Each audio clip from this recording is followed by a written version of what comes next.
On hand for the 65th meeting all time between these two Big Ten rivals. We say welcome to October and get things going here. Welcome back to the gridiron, partner. Yes, thank you. Or hockey, ice, pucks. Brian Griese, I appreciate that. Back to football. Traded Barry Melrose in for Brian Griese. We'll see how that trade works out for both teams as this game progresses. Deferred their choice to the second half. Wisconsin will take the football. Which goal you want to kick from? Good afternoon. With Brian, I'm Steve Levy. Todd McShay will join us shortly.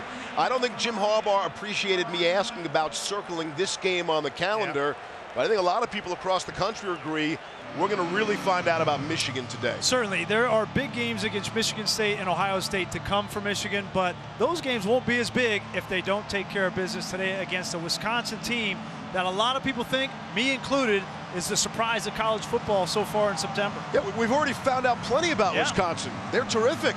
Tough-nosed defense. They take after their head coach and Paul Chryst. It's going to be a great defensive battle today between these two clubs. 4-0 against 4-0, both 1-0 in Big Ten play. I mean, think about Wisconsin. They just won at Michigan State and travel the following week here to Ann Arbor.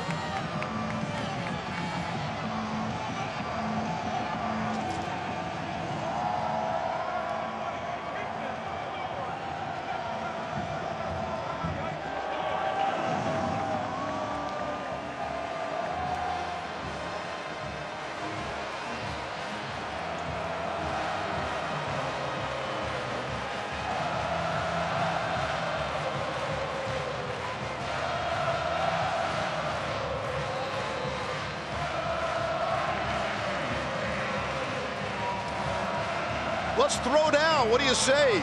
Another top 10 showdown for you. Steve Levy, Brian Griese, Todd McShay, and you've come just in time. Michigan has deferred. Wisconsin will receive. And the ball will be spotted out at the 25-yard line. Perfect Wisconsin, perfect Michigan. And we welcome you to ESPN on ABC College Football, presented by Walmart. First time since 1947 that Michigan and Wisconsin meet while both are ranked in the AP Top 10. And Wisconsin opening up with the football. We'll say hi to their quarterback, Alex Hornibrook. The redshirt freshman quarterback got his first career start at Michigan State, second career start at Michigan. How do you like me now? We'll find out. First down and 10 from the 25. Corey Clement is the single setback behind Hornibrook. And Clement is the ball carrier, maybe a gain of 1 against this stingy Michigan defense. We found out a lot about Alex Hornibrook last week in East Lansing, especially on third down. He was outstanding in clutch situations. You see his numbers. He was a big part of the reason why they won on the road. Now he comes into another hostile environment. You got to believe that the nerves are going through Hornibrook early in this game. Second down and 9. The fullback in there. Given off to Clement. Ben Gideon makes the stop. Middle linebacker for Michigan. It's going to be interesting to see these two teams. Very similar, Steve. Strong defenses, traditional powers running the football, but haven't been as consistent running the ball, either one of them. And you see Wisconsin hasn't had that ability to just push them off the football. The quarterbacks are going to be a big piece of the game today. Yeah, and what's happening is for Wisconsin, a lot of third and longs. Hornibrook was great last week, but can he do it again against a Michigan defense that's outstanding on third and long? 9 of 13 on third down a week ago. First big spot of the game on 3rd and 7. Throws and completes. Able to hit Robert Wheelwright across midfield. Clutch pass and catch for gain of 24. And a huge pickup by the running back, Ogunbowale. You see him right on Peppers. They love to insert Peppers in the rush. He stands in there much like he did on the first third down last week in East Lansing when Malik McDowell was crushing down on him. Does the same to start this football game. Standing right behind him. Great vision and feel for where he had to throw the ball to throw his receiver open. And you know Don Brown is bringing pressure on anything 3rd and 3 longer, like 3rd and 7 that was. Right back to the run game. They want to stay out of that 3rd and long, obviously, and Clement picks up a couple there. Wisconsin, in their upsets of LSU and Michigan State, the first quarter has been critical. You see the dominance there. 50 minutes of time of possession to 9. You see the yardage differential. 50 more plays. That is crazy. And you see the points that it adds up to, outscoring the opponents 22-3. 2nd and 7 now, cross midfield. Hornibrook to throw. Quick out to the flat to Dare Ogunbowale, able to turn the corner and has the first down. Ogunbowale is going to be more of a factor in this Wisconsin offense. He's the man that took over for Corey Clement when he was injured a year ago. Clement is now back healthy, but they can't keep 23 off the field. He's too good, as we saw in pass protection and 3rd downs catching the football, to be on the sideline. Hey, they spotted him just short of the first down. So let's call it 3rd and inches. Clement's back in there. Alec Ingold is the fullback in front of him. That's Troy Fumagalli. They set in motion. Give it to Ingold, the fullback, and he does have it on the quick hitter. Has the first down, and the football come out. Michigan says they have it. Let's see. Peppers came out of the stack with the football. Ingold looked to have the first down, was down on the ground. The question is, did the ball come out? Obviously before his knee went down.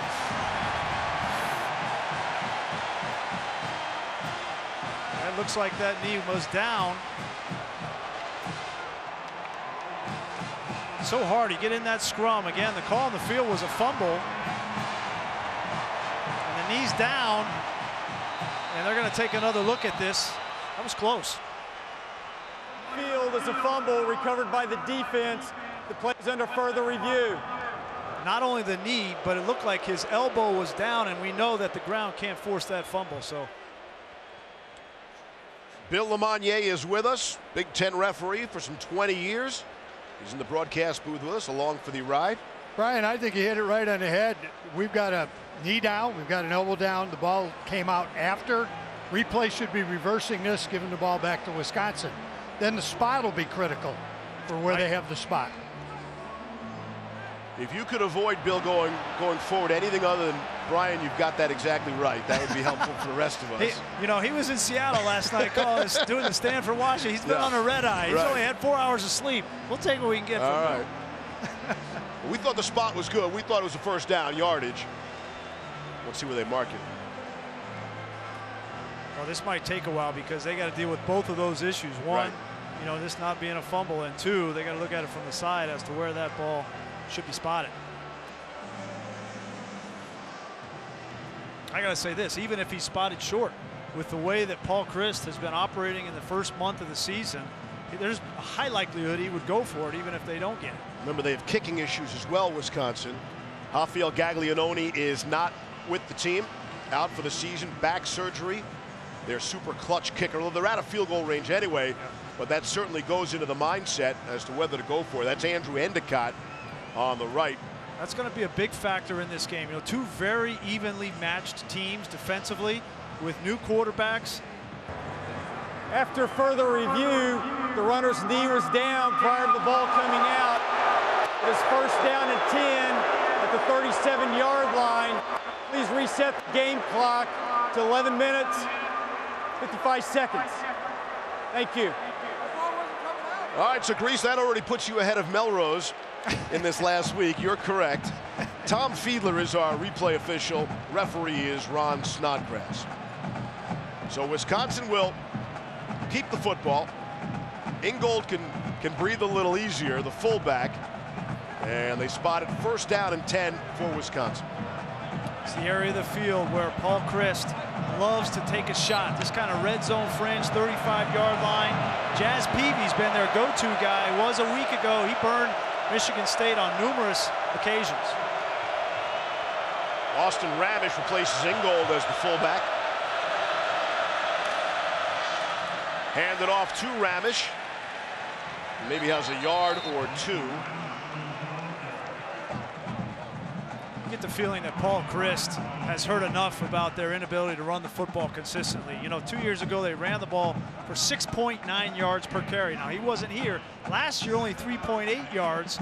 He wants to establish that identity. That's who he is. He's got some players up front that are young, 4 sophomores on this offensive line, and a first-time starter at left tackle. He's obviously trying to establish a line of scrimmage early. 2nd and 8. Out of the gun. Flag flies. Let's see if somebody jumped. Could be Jacob Maxwell. False start. Offense, number 52. 5-yard penalty. Remains 2nd down. That's Maxwell, one of those youngsters on the offensive line. Yeah, and Maxwell's been developing at that position.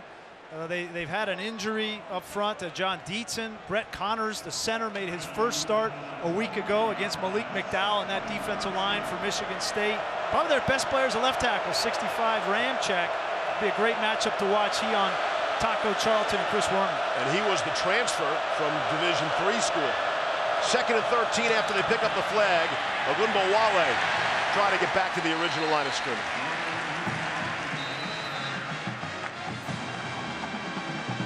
Another long 3rd down. Saw the approach from Alex Hornibrook. On that first 3rd and long, they converted with a great pickup by Ogunbowale. But as we talked with Paul Chryst last night, you cannot be in these situations. You can't expect to have that same kind of production on 3rd down, especially when this Michigan defense leads the college football on 3rd downs. On 3rd and 10 or more last week, Hornibrook was 6 for 6 for 100 yards against that Michigan State defense. Here's 3rd and 10.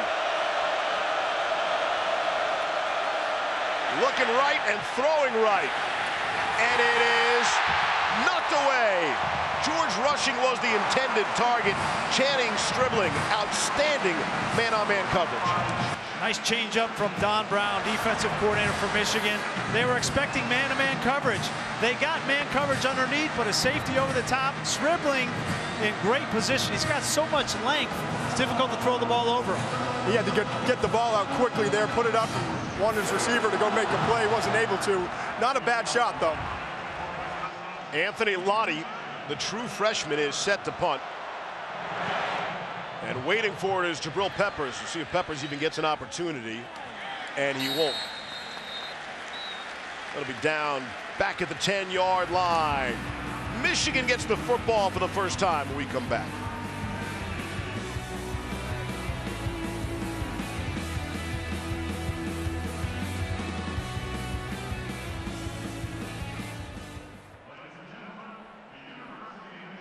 For the first time today. And that's the quarterback, Wilton Speight. He's going to throw on 1st down, or try to throw. Shakes off an offender. Is brought down finally. Zach Bond got to him. Yeah, Vince Biegel not going to play in this game. He's injured. His replacement is right here, Dooley. He doesn't even get blocked. There's a miscommunication there up front. Misses him. Speight does a nice job of not giving up the sack and at least getting 2 yards. It's a big loss for Wisconsin defensively. Biegels, their senior captain, their best player on this defensive front 7. Dooley has a big job to replace him. He's kind of their heartbeat too, emotional leader as well. Throwing and completing. Speight able to connect, and it's wide open to his tight end, Jake Butt. Who else? They're going to attack Dooley. Right off the bat, they know that he's new to this system, so they release Jake Butt, their best receiver. And you ask in the 3-4 system, these outside linebackers to drop in coverage. That's one of the things you're asked to do. And Dooley at 6'3", 250 pounds, not quite as fast as Vince Biegel. Got a good look into the eyes of Henry Poggi, the fullback. But Speight's throwing again on 1st down. Able to complete to J.U. Chesson, brought down after the short gain of 6 yards on the play. Take a look at today's right combination, which is brought to you by State Farm. Well, and this is a big opportunity for Wilton Speight. You know, the competition level has not been the toughest for Michigan so far. Last week, Penn State without their 3 linebackers. Jake Butt's a big key in this game because if he gets to the 2nd level, the safeties for Wisconsin are not as big. Davion Smith, the ball carrier, maybe got back to the line of scrimmage. Bring up a 3rd and 4, Todd. And Smith is part of the reason I think that Wilton Speight continues to progress as a quarterback inside the pocket. He's gaining more confidence each week. Smith, one of the better pass blocking running backs in the country. See, play after play, even on that connection with Jake Butt just a few plays ago, he was the guy that got in position, picked up the outside blitz, and Speight has learned to really trust his backs in protection. 3rd and 3.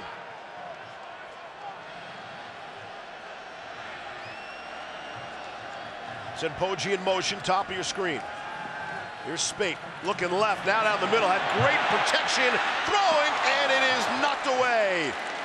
Excellent coverage on the play by Dakota Dixon there. Ball hung up just a little too long. Yeah, the ball was thrown a little bit late, and if this ball is thrown outside the numbers, Steve, it's a completion.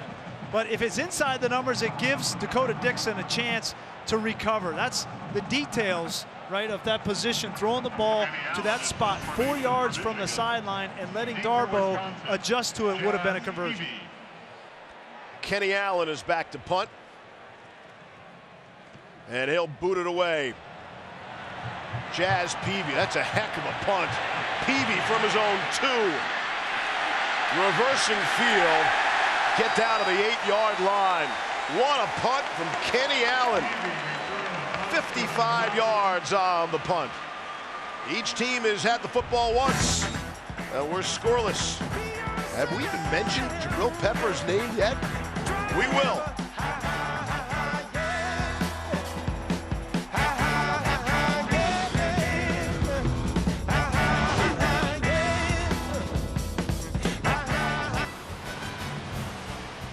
th consecutive crowd of better than 100,000 fans on hand. And there is Jabril Peppers. They only have one number 5 on defense, but you might see him in a lot of different places. Wisconsin lost 53 yards on the exchange of punts so far. And so Alex Hornibrook and the Badgers will open up from the 9-yard line on their second possession. Hand off to Clement, try on the outside. Has a first down, and Moore still on his feet and is pushed out just prior to the 30-yard line. And that's exactly what Wisconsin wants to do, is run the football, but that'll be tough against Peppers, who does everything well. Well, there's no question, but the thing I'm excited to see from Jabril Peppers, we know about the punt returns, interceptions, tackles for losses, and all the Heisman talk, right? He's the Sam linebacker now, new this year for Michigan. And to go up against this offensive line, average 315 pounds, how is he going to hold up against a power run attack? Because you know they want to take it right at him. They're coming at Peppers for sure. Hope they get into a 4-quarter football game and there's some wear and tear there. Clement, the ball carrier, gain of 1. Ryan Glasgow made the stop. Then we check in with Cassidy Hubbard.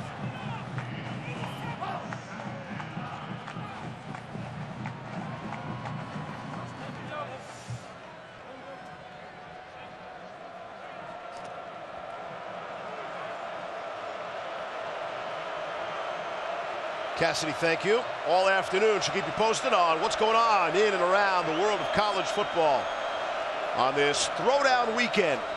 Top 10 showdowns everywhere you look.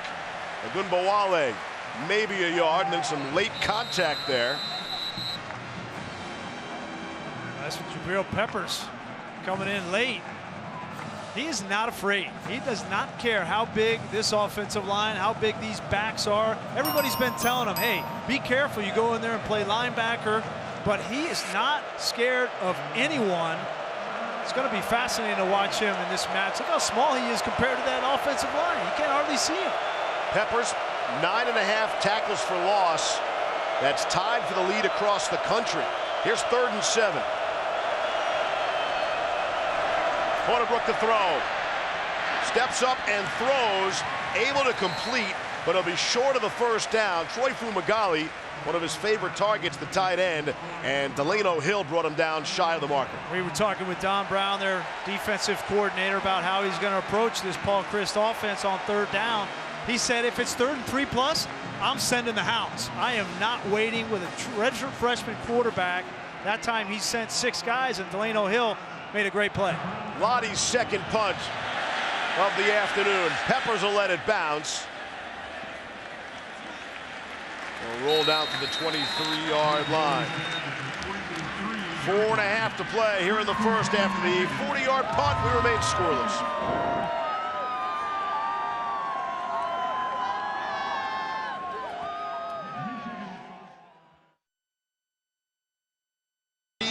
Especially after last week's win, as we take you inside Wisconsin's locker room after last week's win over number 8 Michigan State for today's AT&T Inside Access. Hey, and why not, man, right? Well, it's the best parts of college football, right? That feeling after a game, you come in. Paul Chryst, you know, he's very unassuming externally, but one of the most competitive people you will ever meet internally, and couldn't be prouder of his team and the way they've responded with 2 huge wins so far this year. Opened against LSU, surprised a lot of people there. That was at Lambeau Field.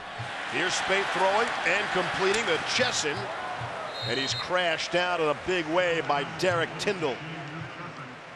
And I don't think that Paul Chryst could be prouder of this defense and what they've done. You know, everybody had questions about Dave Aranda leaving last year. They were #1 scoring defense a year ago in college football, and then they lose 3 out of 4 of their secondary players. They lose Joe Schobert on the outside, and all they've done under Justin Wilcox, the new defensive coordinator, is be even better than they were a year ago.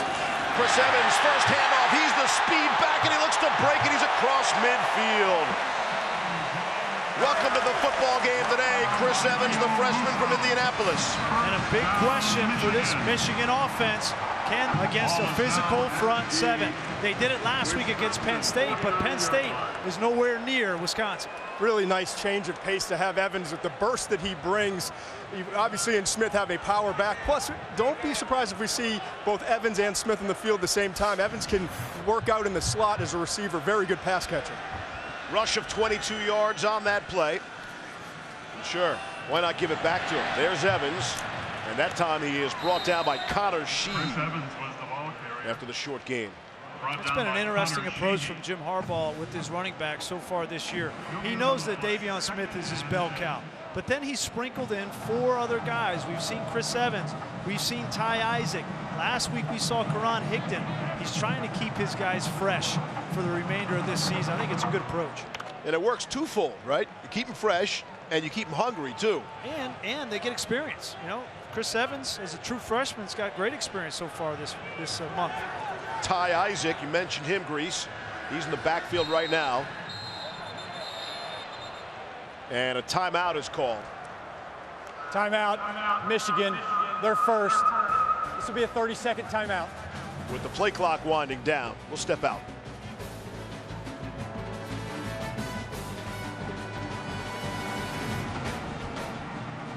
After sitting out a play.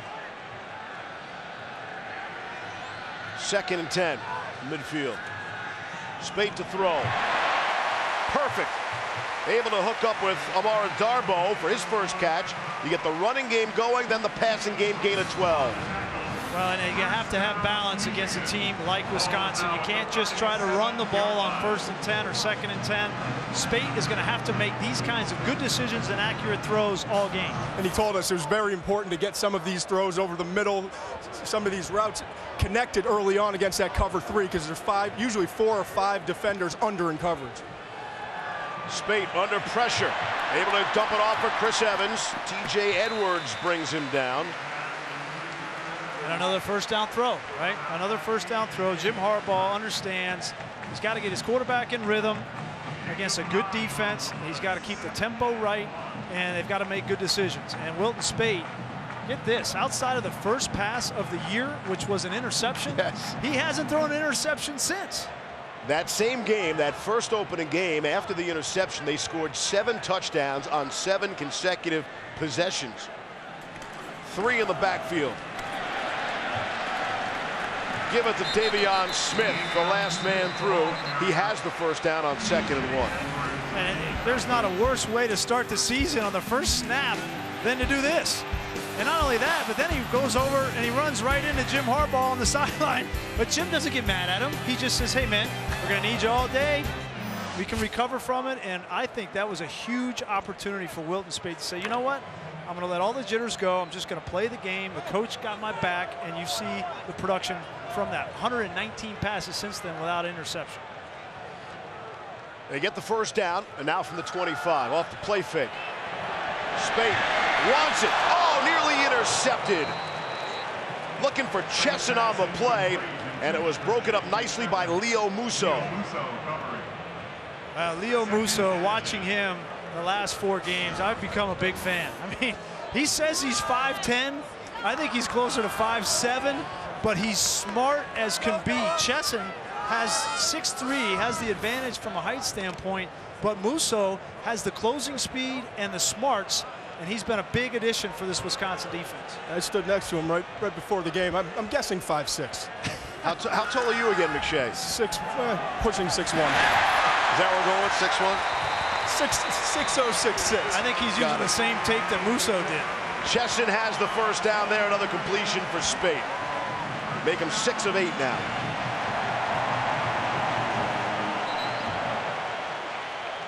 You've seen them throw the ball with a lot of efficiency on 1st and 2nd down. Now you get inside the red zone. This is where, as a quarterback in Wilton Speight, you need to continue to grow. You need to continue to protect the football, but down here you really need a running game. That's where this Michigan offense can continue to improve. Michigan's been terrific, as you see, in the red zone.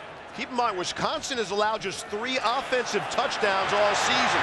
Hand it off to Chesson in the final half minute of the quarter. Gain of 8 on the play, and Chesson might be shaken up, and they'll blow it dead now. As Chesson gets some help. Looks like he's holding that right arm. You know, you've had such great diversity of production running the football with all the backs, and then you add in these wide receivers, you add in Peppers, McDoom, Chesson. The risk is getting these guys hurt. Looks like he's going to be okay.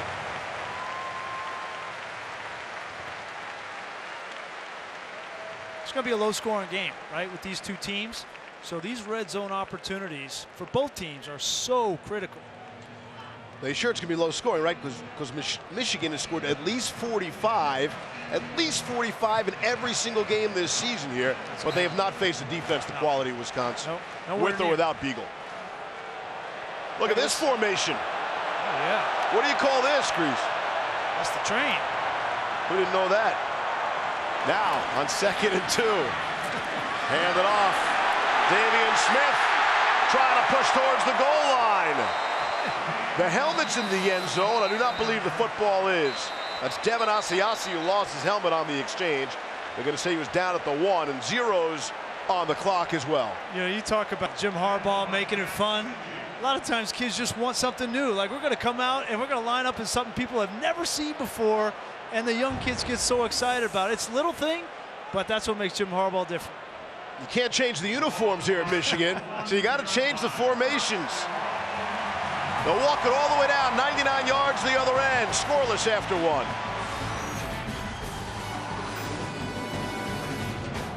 This season, only 1 rushing touchdown. Davion Smith and Khalid Heel in the backfield. Hill is their touchdown maker. Gets there for the score. 5th touchdown of the season, Khalid Hill. Michigan on the board. Khalid Hill has been their sledgehammer inside the 2-yard line. Take a look at this exchange. Held on to it. That's a great job by Wilton Speight. He almost gave the ball to him with one hand and ushered him into the pad there with the other hand. Tried to push him in. Such a powerful guy, Khalid Hill, and so versatile. You know, last week against Penn State, made a couple of big 3rd down catches, really athletic catches on poorly thrown balls. He's great in protection, and you see the power he can run with in short yardage. Got a good look from our pylon cam, brought to you by Progressive. Kenny Allen puts through the extra point, so 11 plays, 77 yards. Speight's 4 of 5 passing, but it's a Hill touchdown run.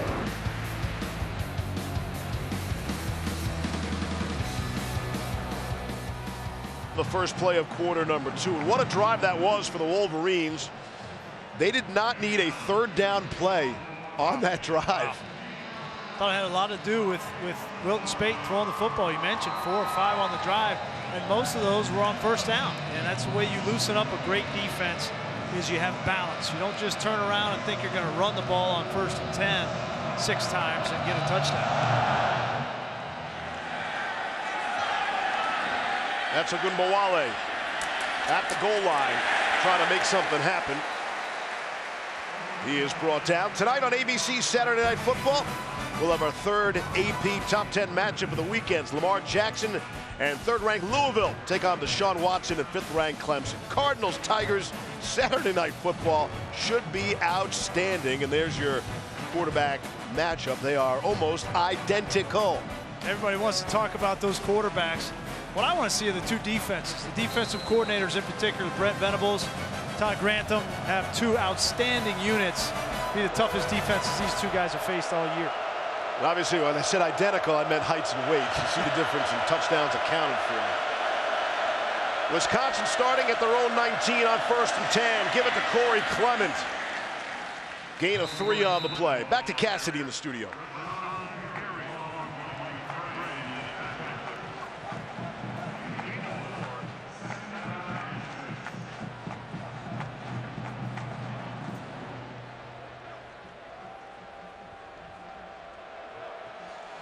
Appreciate you, Cass. Thank you. Speaking of these top 10 showdowns, the last words you said to me last night, Grease, were I like Stanford. I don't want to throw you under the proverbial bus, but I believe, am I quoting you accurately on that? Here's Hornibrook under some pressure, and that will not go for a catch. Tried to hook up with Jazz Peavy, was underthrown. Mo Hurst on the stop. Well, much like the problem for Stanford last night was a serious pass rush from University of Washington. Right there, pressure from Mo Hurst, very similar. Getting pressure with your front four. Mo Hurst has been a beast the last 2 weeks. He didn't play early in the year coming back from injury, but they have 3, 4 of these nose tackles they can rotate in with Hurst, Monet, Glasgow. Tremendous talent up front for Michigan. Hurst was ringing the bell there. 3rd and 6. Hornibrook throwing. And just a bit too far. Try to find Peavy again, and Peavy's looking around for a flag. All he saw was scribbling on the coverage. And they're having to get the. Go ahead, Tom. I was just going to say, they're having to get the ball out so quickly. Hornibrook feels the pressure coming, knows it's coming. So those throws, you'd like to take another second for it to develop. He's trying to get it out quickly, and the timing just isn't there. Peavy wanted a pass interference. Stribling had his right hand on his shoulder. But as long as you look back for the football, you're going to get the benefit of the doubt. Well played. Anthony Lottie been a little too busy as far as Wisconsin is concerned. Here's Peppers from the 40, and he is knocked back to the 42-yard line by T.J. Watt. And that's the first time we mentioned his name. Well, play on special teams, there, right? Yeah. 39-yard punt, 4-yard return.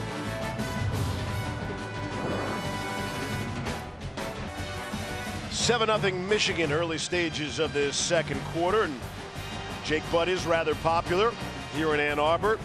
Gene Wojciechowski did a terrific piece this morning on Game Day, but to hear Gene say the most famous Butt since a Kardashian, I thought that was right there. My favorite was his dad, you know, head Butt. Yes. That was my favorite. And of course, he is the leading receiver for this Michigan squad. Davion Smith goes in motion. That ball is knocked down at the line of scrimmage. Chikwe Obasi able to knock it down for this Wisconsin defense. Great pronunciation there. Chikwe Obasi. You know, you teach your defensive linemen, if they're going to be throwing the ball quick on first down especially, you're not going to be able to get to the quarterback. So read his eyes and then get your hands up. It was perfectly executed by Obasi. Brings up a 2nd down and 10. Haven't mentioned T.J. Watt's name other than really that special teams play. And again, with no Vince Beagle, they need some big plays on this defense to keep it close on 2nd down and 10. Here's Spate to throw. Able to connect to Grant Perry, running room down the sideline before Jack Sitchie forced him out. Wisconsin decided to bring some pressure, and it was well diagnosed from Michigan. You're going to see the pressure come from the outside between the offensive line and Davion Smith. They pick it up. Great pocket to throw from. That's as good as it gets. Give some credit to Tim Drevno, their offensive coordinator and offensive line coach. This is a tough defense to prepare for from a protection standpoint, to identify where all these linebackers and secondary players are going to come from and get it picked up for a nice pocket. Perry is the 5th different receiver to catch a ball today. Handoff to Smith off the pitch, I beg your pardon. cut it inside. He's inside the 30-yard line. And this is the balance of the Michigan offense. Certainly is, and you see now after a quarter and a series of Tim Drevno calling these passes to loosen up this defense, now on a first down they finally get to a running play. Unfortunately, it looks like their left tackle, Grant Newsome, still on the ground. Newsome, who earned the award for their offensive lineman of the game last week, banged up. And they needed him. Newsome new to that position, because remember last year Mason Cole was their left tackle. They lost Graham Glasgow to the NFL, and so they moved Cole to center and inserted Newsome at left tackle. Jawan Bushell-Beatty would be the replacement. There he is, 76 in blue. He would replace Newsome. See if we can find out what happened to him on the play. He is right there. Now you get those big guys out on the edge.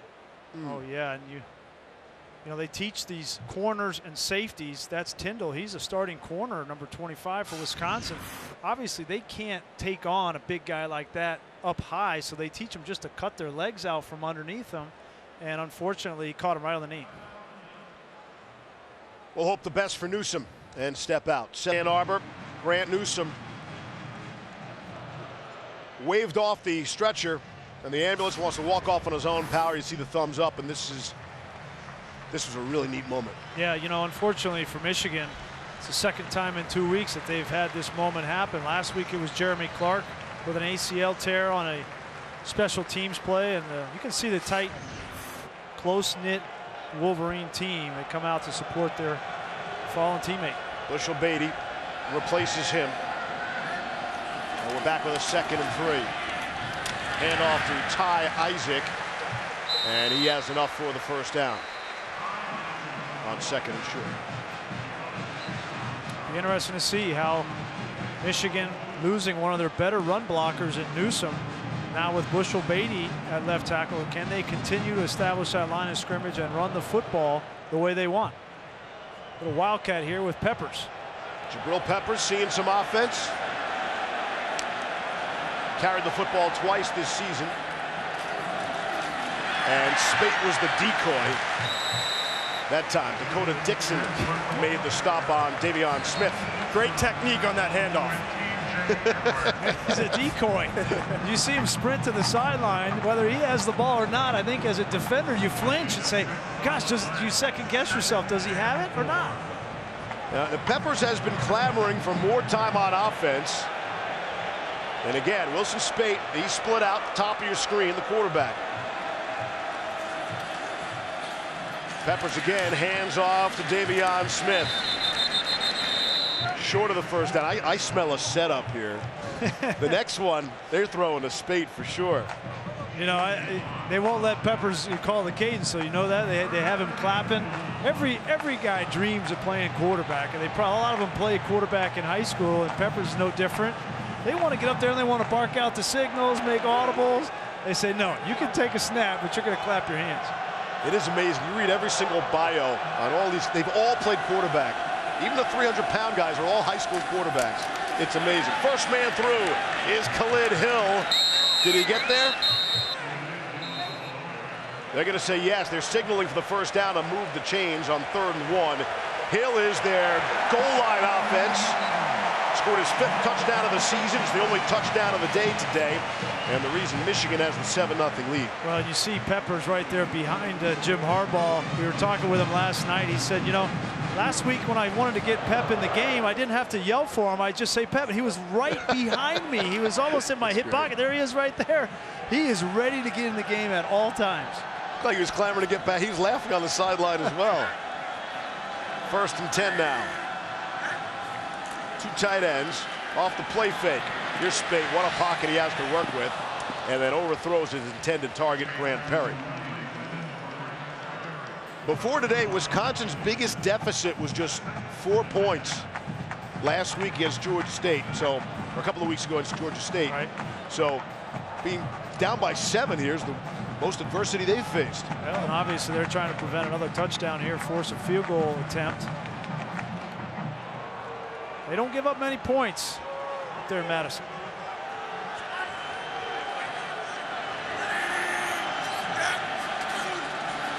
Handoff, Smith. Good second effort there to crash ahead for a yard or two. And that's the defense that we have seen so far this year from Wisconsin. TJ Watt sets the edge so well, such a physical presence. You know, this is his first year really playing this position full time. He was a tight end just like his brother coming to Wisconsin. He had 2 knee surgeries, 2 knee injuries, and they said, you know, he said, I didn't want to play tight end because I was worried about people falling on the back of my legs all the time, and he's fallen in love with the defensive mindset. 3rd and 7. Look like a busted play. Speight got away and throws, and in and out of the hands of Grant Perry, and that probably should have been intercepted by Lubin Figaro. Wow, you want to talk about why Wisconsin has won games early against top 10 opponents? It's because they've made these plays. Figaro had a chance to intercept this ball and take it 100 yards the other way, and it goes right through his hands. Dixon misses Speight, does a nice job to avoid him, but a mistake that he got away with. Kenny Allen is on for a 31-yard field goal attempt, and he missed it. Not even close.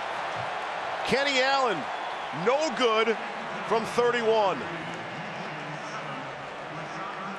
He missed 2 of 3 against Penn State, and again, this is clearly a confidence issue for Kenny Allen. Should have been an easy chip shot, just pushed it.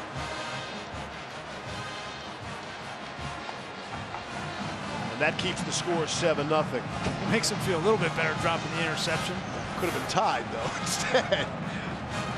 As you said, 99 the other way. Well, Musso, right? Musso had the big fumble recovery last week against Michigan State. 66 yards. Yeah, they've scored on defense. You know, they've got 9 turnovers this year, and they've got 27 points off those 2 teams, LSU and Michigan State, and that's a missed opportunity for Paul Chryst. All right, so after the missed 31-yard field goal, here's Wisconsin with the ball. Off the play fake, Alex Hornibrook comes out throwing, and it is dropped. Had Jazz Peavy, it looked like. Jordan Lewis saw the coverage there. First mention of Lewis today. And this is the 3rd time they've tried to throw the ball down the field to Jazz Peavy. This ball was underthrown, Steve. If this ball was thrown out in front of Peavy, he has the speed to go get it. I think because of the fact that Hornibrook has overthrown him twice already in this game, and Lewis underthrew it. Great job there by Lewis, the corner with his right hand at the very end of the play. He got his head around in time. That allowed him the opportunity to get his hand in there and break it up. 2nd and 10. So Wisconsin has shown they will take a shot. Try to loosen up this Michigan defense, because that's not going to get it done. Corey Clement is stopped by everyone on that Michigan defense. Cassidy.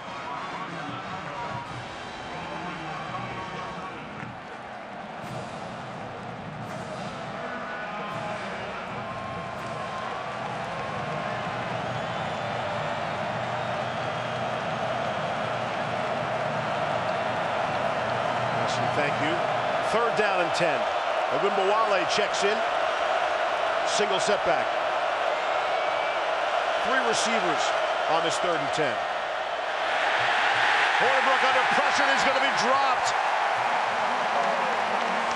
Taken down, Taco Charlton was there. Don Brown said getting Taco Charlton back healthy last week changed his entire defense. He and Glasgow get to the quarterback. He's such a physical presence. Glasgow with back-to-back plays, Steve. He blew up the run play on 2nd down, and then he shows you his versatility as a pass rusher on 3rd down. One of the better players in the Big Ten. Glasgow's having himself a weekend. Yesterday was his birthday. Makes the big play there. 2nd straight 3 and out for Wisconsin. Peppers on his side of the 50 on the punt return. Lowers his helmet. And Michigan will start inside the 38-yard line. I just don't get it. Why would you ever punt to Peppers in the middle of the field? That's twice now that they've done that. They're lucky that he didn't break it for a longer return. You know, you wonder, Todd, you got to think that Paul Chryst has had a sit-down conversation with his punter. But he needs to have another one then. He's a true freshman, right? He's a true freshman. So You know, does he have the experience on a big stage when you tell him, listen, kick the ball outside the numbers? Does he have the control to do that, I wonder? The leading punt returner in all of college football. Stay away from him. And that was a low kick, too, a returnable. So here's Michigan with some great field position now. Quick throw to Amara Darboh, and Darboh is dropped there by Sitchie. And some talking going on the field. I love Jack Sitchie's Sitchie. involved. He's a heck of a football player. He's not the biggest guy at 230 pounds, but he's an instinctive player. It's his first time getting an opportunity to start this season at inside linebacker. And he's learned from the Vince Beagles and the Joe Schoberts of the world, and he's an outstanding football player. Spate told us he's getting away from the trash talking. He's going the Andrew Luck route. When he gets hit by somebody, he's like, good hit, big boy. I appreciate that. Chris Evans had the first down. So we talked to Spate about that and how he handles getting. Everybody saw that Andrew Luck clip. And what was your advice to him, Grease? How did you go when you were playing in the NFL? Well, I made the mistake one time of telling Rodney Harrison after he hit me, you know, I threw a ball down the field. It was a great play, and he hit me pretty hard. And I said, I was feeling myself. I said, is that all you got? And then the next time he came in, he got the best of me. So I told Will, and I said, listen, don't say that. And of all people to Rodney Harrison. I know. First down and 10 now. Off the play fake. Spate looked like he took a hit before he delivered it to Darboh, and he's wrestled out of bounds by Sitchie. Greasy, what were you thinking, man? Well, clearly I wasn't. I think the Andrew Luck approach is a little more effective. Sometimes you just feel the moment, you know? I got you. Big hit there on TJ Watt. His helmet came off, so he has to come out of the game here in second down situation. So both backup outside linebackers will be in the game. Zach Bond, a redshirt freshman, and Garrett Dooley. Timeout. Michigan, their second. Timeout Like on the a little field. confusion there with the personnel. More than along for the ride. Big contributor to that program, as he was to this program. On 2nd and 8, Kekoa Crawford is the ball carrier. Maybe got back to the line. Obasi got in the way again. That's the first time we've seen Kekoa Crawford with a rush in this game. True freshman, good size, 6'2", 200 pounds. Sometimes I think, you know, Jim Harbaugh puts these guys in just to kind of appease them, you know, like, I wonder if coaches do that around college football and recruiting. They promise them things, you know, I'm going to get you a couple snaps as a true freshman. And also has to help you put it on film for the other teams to study, give them more guys to worry about. Now Spate has big problems, able to shake a man off. TJ Watt got to him. That's just impossible on Davion Smith. You can't block TJ Watt with a running back. This is poor design here. I don't know if it was a bust or, but that's just going to be a sack waiting to happen. Davion Smith's one of the best protecting backs in all of college football, but he's not going to block TJ Watt. That's an incomplete pass. In case you were questioning that, Wisconsin looked like they were going to pick it up and try to run that into the end zone. Here's Kenny Allen, missed from 31. This is from 43. Has he straightened things out? No, no good. Allen missing from 31 and now 43, and that keeps this game at 7-0. That was into the wind. Well, clearly his confidence is shaken. He's now missed 4 field goals on the season, and you know, you wonder if Jim Harbaugh needs to make a decision. You know, he's got one of the best kickers, #1 kicking recruit in the country last year, in Quinn Nordin, on the roster. I wonder if he'll make a change at that position.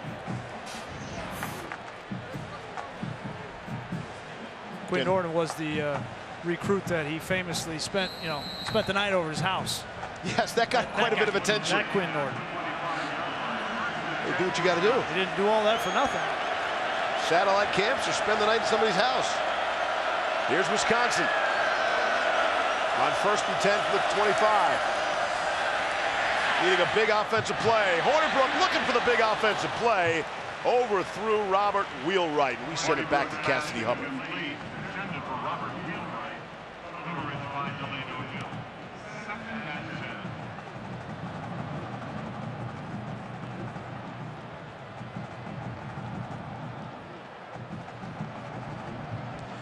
Cassidy, thank you. Hornibrook is 0 for his last 4. Well, in the last 3 times he's thrown the ball deep, they've been on first down and they've been incomplete. That time he had Wheelwright open, he just overthrew him. They have not had the consistency and been on the same page in their deep passing game. I should remind you, Paul Chryst, the head coach, does call the plays for Wisconsin. He called this play 2 on 2nd and 10. It's a completion, but shy of the first down is Jazz Peavy.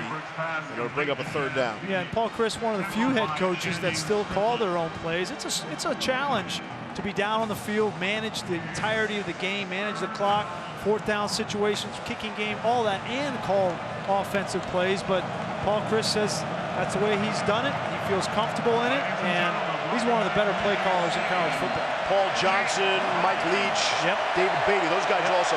But you're right, it's a small number. He needs to call something now to beat man coverage because that's all he's getting from Michigan. 3rd and 4. Hornibrook dumps it down for Wheelwright. He's got the first down and some running room. And that's a great play call from Paul Chryst. Is you get a little rub route in the middle of the field, take your ex-receiver and Wheelwright, and just cross him with the tight end Fumagalli. It's a great call. It's a man beater 101 in football, and Wheelwright gets a big first down. And what a huge conversion. Prior to that play, they had 66 yards of total offense. They're only down 7 points. The 2 missed field goals have been huge. You got an opportunity, if they can finish off this drive and get any points, to play like they did in the first half and be down just a few points or to be tied would be a huge win.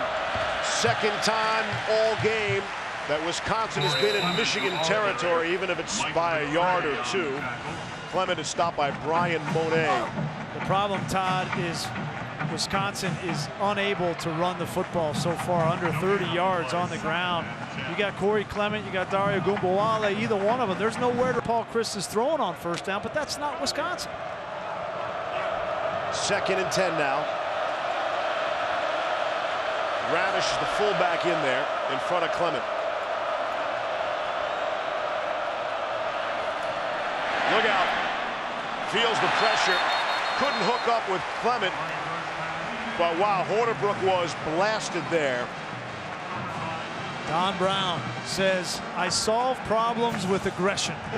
Not that they have a problem right now, but he knows a redshirt freshman quarterback, 2nd start on the road. He says, listen, I'm smarter than the quarterback. I'm going to come up with some kind of a scheme to get after you and hit you. They hit quarterback last week 23 times on the ground. It's amazing. We were told the goal is to hit the quarterback 7 times in a game. That's 3 times your goal. I like to set my goals a little higher. 3rd down and 10. Oh, couldn't handle the snap. Bit high. Hornibrook's in trouble, and he'll just fall on it. Looked like the snap might have been a bit high. They do have Brett Connors filling in at center these days. Well, what happens, you go on the road, Steve, it's loud, it's 3rd down, you're trying to make checks. Look at his eyes. He's looking downfield at the safety, and the center snaps the ball. But Hornibrook did give him the signal to snap the football. You just have to know and have experience. Once I put my hand down, I've got to focus on the ball. Connors a bit of a stopgap there at center when Michael Dieter slid over from center last week. And they actually had worked out pretty well. Jim Harbaugh wanted a timeout there before the snap. Timeout, Michigan, their 3rd and final timeout. 30-second timeout. Well, Harbaugh got that timeout in. Paul Chryst on the other sideline was trying to get a timeout before the snap that was ultimately fumbled. He was giving it to the referee afterwards, letting him know that, hey, I was trying to get the timeout. What are you doing? And no answer. It's a missed opportunity. You get that big 3rd down conversion to Wheelwright, and there's been a lack of consistency for Wisconsin on the offensive side, and that was the question coming into this game. Was last week against Michigan State, they won because of their defense, and their defense scored. Same thing against LSU, they won because of that defense. Were they going to have enough offense and enough consistency in this game to play with Michigan? It's only a 7-point game, as Todd mentioned, because of the 2 missed field goals, but they've got to make some adjustments on the offensive side and find a way to run the ball. This is P.J. Rosowski punting for Wisconsin now. They obviously weren't happy with the true freshman Anthony Lottie's punt, and that was that punt. Shank. Although I think Paul Chryst will take that over, kicking it right down the middle of the field to Peppers. We'll talk about struggling in the kicking game. Both teams here today. Take a look at today's Aflac trivia question. Prior to this season, when was the last time Wisconsin defeated two AP top 10 teams in the same season? Here's a clue. Got to go a ways back. Oh, boy. That's all I'm saying. Yeah, I saw you reading this earlier, and judging by how long it took you to read the answer, I'm going to say I probably don't know. Yeah. What's your win percentage on Aflac trivia? It's pretty, I'm going to say good. they had to beat somebody in the Rose Bowl, because that would have been the second top 10 team. I'm going to say that. That could be part of the answer. We shall see.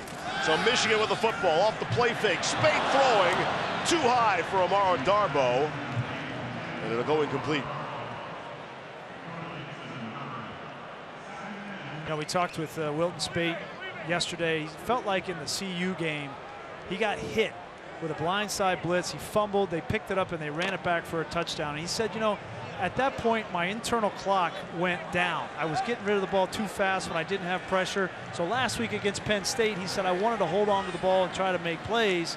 And I think he's made a good adjustment. Doesn't hang on to the ball that time. Gives to Chris Evans. TJ Edwards makes the tackle for Wisconsin. They're trying to, you know, Wisconsin has all 3 timeouts left. They'd love to get this football back. Sure. They got to do something with it when they get it. But I also thought it was interesting, you know, his head coach, Jim Harbaugh, said, you know, I think he has the body structure of a Roethlisberger, of a Ben Roethlisberger. You know, he doesn't have the strength yet, but he wants him to get bigger in his legs and be that kind of guy that just knocks guys off of him. Speight again a little too tall for Grant Perry, and the defender looked like he slipped down. Was there contact there? There is a penalty flag. There's a flag in the offensive backfield. That's lofty praise to a guy like Ben Roethlisberger. No question. I mean, I think the comparison is just the size. Obviously not at that point yet, but that's the kind of quarterback that Jim Harbaugh wants. Let's get the call. There are 2 fouls on the offense. Illegal formation. More than 4 players in the backfield. Offense. Holding. Offense number 4. Penalties declined. 4th down. So Wisconsin will get the football back with all 3 timeouts. 2:22 left on the clock prior to halftime. And even a field goal, you know, even yeah. Kenny Allen back to punt. He's missed 2 field goals. Wonder if that plays into your head and you're punting as well. And another penalty flag. False start. Offense. Number 9, 5-yard penalty, remains 4th down. You know, that's a good question, Steve. I don't know, you know, whether, because you know, there's not many kickers, punters that do both, and then when you do both, I don't know, maybe it does affect you. I would think so. Ball, yeah. You're rattled by missing field goal attempts of 31 and 43, then called on a clutch spot to punt the ball away, standing at your own 15. Maybe just take out your frustration on the punt. Come on. Moved again. Enough with the laundry here. What's going on? I think it was Delano Hill that time. False start. Offense, number 44.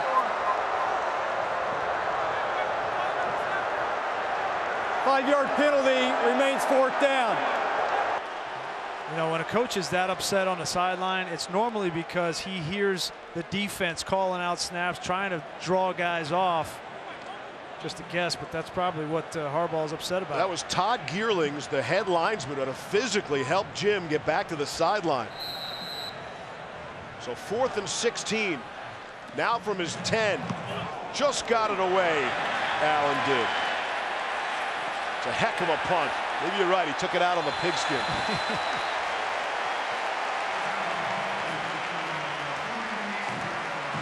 Wisconsin take the football over after the 56-yard punt. Flag. Trivia question we asked. Last time Wisconsin defeated 2 AP top 10 teams in the same season, the answer is 1962. 1962. Okay, great. Northwestern and Minnesota. There had to be a Rose Bowl in there. Here's the kicker to that. So the Rose Bowl that season, 2 Big Ten teams there, so no. USC, Wisconsin, and in the end, the Trojans held on to win that game 42-37. So it could have been a third, right? Sorry I didn't know that Northwestern and Minnesota were 2 teams ranked in the top 10. Come on, study up a little bit. Jeez. On 1st down and 10, and opportunity here. Jazz Peavy making something happen. Peavy was back for that punt, didn't get a chance, but he gets a chance there. Good call from Paul Chryst. One of the other ways you can beat man coverage is with the jet sweep. Block down on those that are responsible for you in man coverage, and then get the ball in one of your playmakers' hands, Jazz Peavy. Nice start to this drive across the 35. Gain of 17 there. Again, all 3 timeouts remaining for Wisconsin. You're right, a field goal could mean an awful lot here. Warnbrook will hand off to Corey Clement. Clement has stopped maybe a gain of 1 on the play. Clement's carried the football 9 times so far for just 31 yards. Well, in Michigan now, they are very confident in Stribling and Jordan Lewis covering man-to-man downfield. So the rest of this defense, all 9 guys, are now focused on the run game, and they are clamping down.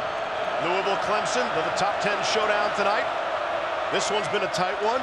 The game last night was not close. Batted it in midair and then falls. Ryan Glasgow got the hand up there. Glasgow's having a great game. I mean, nobody talks a lot about Ryan Glasgow because he's not flashy. He's solid. And you see there, one of the things young quarterbacks do is they telegraph throws. And not only can defensive backs read his eyes, but defensive linemen do as well, and Glasgow timed it perfect. Glasgow already has 5 tackles, half a sack, and that pass knocked down. 3rd and 9.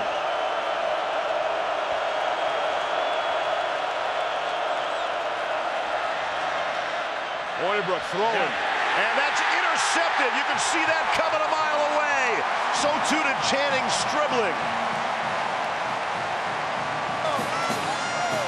There's just no chance for Alex Hornibrook, and you hit him, you hit him, you hit him, and then this time he's got time, and he forces his ball. Channing Stribling's in perfect position, just as they teach it. Mike Zordich, their defensive backs coach. When you're skilled like this secondary is for Michigan, you can afford to play a trail technique because you're not worried about going downfield and knocking the ball away, and he was in great position for the interception. First turnover of the football game goes to Michigan.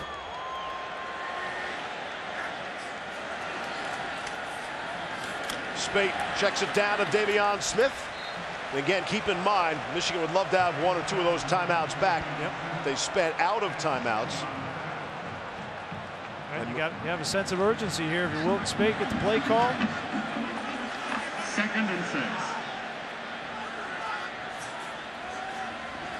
Some pressure from the outside. Spate avoids 1. Can't avoid a second. Sitchy's going to bring him down.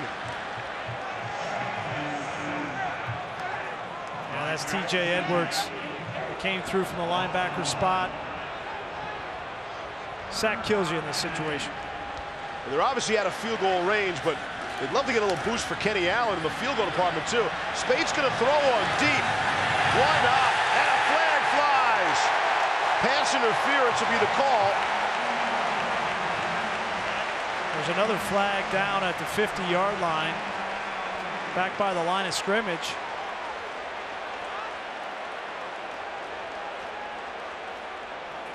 Jostling between Chesson and the defender. It's a pretty clean first quarter, but here in the second. Yeah, a lot of laundry.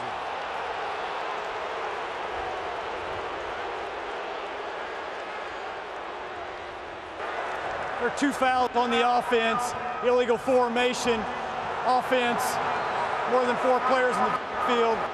Pass interference. Offense. 15-yard penalty. Repeat 3rd down. Offensive pass interference. The ball was thrown so far inside, and that's a good call. It's thrown so far inside. He's trying to fight his way back in there. Shelton didn't have his hands on him at all. It's a good call by the official. Ball was coming back anyway. A look from our progressive pylon cam there. I'm gonna decline these if I'm Paul Chryst. Make a 4th down. Got another good look at Jim Harbaugh agitated on the sideline. That play was doomed from the start. You take a sack on 2nd down, and then you're hurrying. You're just throwing that ball up, hoping that something good happens, and you get an offensive pass interference that's then declined. So Jim needs to pipe down a little bit. Just relax. Relax is probably not in his vocabulary. Yeah, probably. That's Aaron Rodgers. He relaxes. Now the low kick from Kenny Allen. Take a bounce. See if they're going to wait, sure. Oh, they got it. They ran out the first half. Good idea. Think of everything down there. Halftime in Ann Arbor. Did you see this coming? I told you low score. Did you mean 7-0? It's low. Stan, Mark, Mac, and the halftime report after these messages.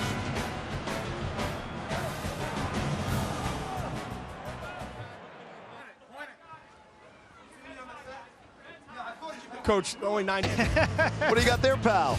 Now, this is a hard-fought Big Ten matchup with 2 great defenses. I mean, that's kind of how you're going to have to look at this. It's not going to be pretty. No. But in the second half, which quarterback is going to make enough plays? Wilton Speight had a good first quarter, came back, and I thought Wisconsin played better defensively in the second quarter. But Wisconsin and Alex Hornibrook, this is your time. You got to make some plays. You know, Washington Stanford last night, that wasn't close. That was that top 10 showdown. So this top 10 showdown is close, but we'll see if either team can mount an attack. Michigan has moved the football from time. The 2 relatively easy field goal misses hurt them, and that's the biggest reason we are at 7-0 to open up quarter number 3. Well, it'll be interesting to see in the second half. Does Michigan continue to go with Kenny Allen, their senior kicker, after those 2 misses clearly shaken, or will they go to another kicker? They have a couple of options. Quinn Norton we talked about, but Tice is also another option. Ryan Tice. Ryan Tice is a sophomore kicker, so we'll see. Michigan to get the football to open up this second half. First time since 1947 that Michigan and Wisconsin meet, while both are ranked in the AP top 10. Both came in 4-0, both 1-0 in conference play. And the second half is underway. Michigan will take over out at the 25-yard line. Take a look at our Pacific Life game summary. All right, it's been the defenses. See the yards allowed there, the interception. It's the only turnover of the game. I felt like the second quarter, TJ Watt and company for Wisconsin really figured out how to get to Wilton Speight. And then the 2 missed field goals are the story of the first half. Missed opportunities for Michigan. We always hear about halftime adjustments in football, right? Well, let's see. Speight comes out throwing. And here's Todd McShay. I think the story of the first half is really Wisconsin's defense continually bailing out this football team. They're doing it without Vince Beagle, too, their star outside linebacker. So to come in with a new starter at a key position and play the way they have, 23 times Michigan had the ball in Wisconsin's area of the field, and they only came up with 7 points in the first half. Pretty remarkable. That's an unbelievable stat. Here's Speight. Pocket starts to collapse around him, feeling some of the pressure and able to complete the pass. Grant Perry on the receiving end there. And we'll see. You talk about those adjustments. Certainly Wisconsin made them quickly in that second quarter, getting after Michigan's offense. What does Jim Harbaugh have up his sleeve? There's one halftime adjustment for Jim Harbaugh. Glasses. Glasses. Hand off to Smith. Picks up a couple. He went in the locker room and went to school. Came out, ready to go. It's getting a little dark here as clouds rolling in. I really think whichever team runs the football, establishes some kind of a physical running game and takes a little bit of pressure off the quarterback, is going to have a better chance of winning in the second half. 2nd and 8. Looks like the crowd is just settling in too. Evans is stopped immediately by TJ Watt. How's that audio? That came right into your living room. Watt's fired up. Now, have we seen that before, right? We've seen that kind of an energy before from the Watt family. You know, he's an outstanding player, and he's grown in the position. You know what I've loved about it? He's embraced the comparison to his brother. Obviously, his brother, 3-time NFL Defensive Player of the Year, but he hasn't shied away from it. He's really embraced it. There was some movement there. No flags as of now. Davion Smith out of the backfield. He is hit and hit hard by Garrett Dooley. Of course, JJ got the bad news this week, as did all of Houston, and really the NFL. Looks like he's going to be done for the season. Well, the other brother, Derek, though, the fullback that played here, he got his first NFL catch in Indianapolis. It wasn't all bad, but certainly these guys, you know, when you read these stories, it's pretty cool, the bond that they have. My favorite part, you know, their dad says, hey, you know, we had to have 2 dinners. We had a dinner at 4:30 p.m. and then another one at 8 because these guys eat so much. Right. Makes perfect sense. Wait till you get to be 50. The metabolism all changes. Jazz Peavy on the fair catch. You know, Grease, I always wondered about that because when you have a player like Watt, you always talk about his family. You know, every time when you were playing growing up, they all want to go to your Hall of Fame father, right? Hey, it's Bob Greasy's kid. And so, you know, you mentioned that Watt appreciates the comparison. Did you like to mention every single time that you were on the field about your dad? Yeah, no, I didn't. But you know, I didn't. But at the same time, you know, I think it's a resource. It's an opportunity for TJ. You know, he says he calls and texts quite a bit. You know, he'll send some tape of his moves, and we have a penalty. Illegal motion, offense, 5-yard penalty, replay, 4th down. We're going to get another kick here, but just to finish that up, I think he says it's a great resource for me. It would be a crying shame if I didn't at least use him and send him some of my moves. Hey, what do you think about this, or what do you think about that? But he does say that a majority of their texts revolve around food. You know, where should I eat? Understandable. You know? but in my position, you know, I think there are 9 different Michigan players whose fathers have played in the NFL. You know, and every time you got that little note. So here's Mo Hurst, his dad Maurice Hurst, strong player of the NFL. I always wonder, am I taking away from the college student by constantly mentioning the father? And you're the perfect guy to ask about that. So Allen will try it again. Oh man, that ball's not coming off his foot well. Low punt takes a Wisconsin bounce. There's another flag down back at the 33-yard line. Boy, Kenny Allen is shook right now, whether he's kicking field goals or punts. That ball, he almost missed that ball. It came off low and a knuckleball. Personal foul, roughing the snapper, defense, number 93, 15-yard penalty, automatic 1st down.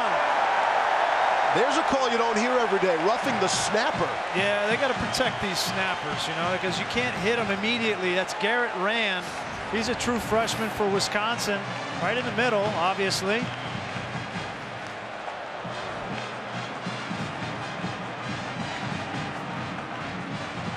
Yeah, you know, that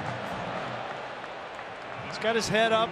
You can't hit him immediately. I know we bring in Bill Lemonier. I mean, that's Bill. What did you think of that? The rule's designed to protect him while he's down. Once he gets a chance to get his feet, he's up in position, then he's fair game. Wow, that's an iffy call there. I mean, I agree. You got to protect him when his head's down, but once he gets up in a blocking position, that's a huge penalty at midfield. No question. Michigan gets the football back and a chance to do something with Chris Evans. We'll take another look at that play. Watch, the head of the snapper comes up. Now he's in a blocking position. It looks like he just tripped, and it made it look more egregious than it really was that he tripped and went backwards. Paul Chryst got the short end of that call. As Michigan was turning the football over, giving Wisconsin the football back on the punt. Now they maintain possession after the penalty. Just over midfield. Here's Spate with a hand in his face, able to complete, finds Chesson, and he's brought down at the 25-yard line. Garrett Dooley, but not before a gain of 24.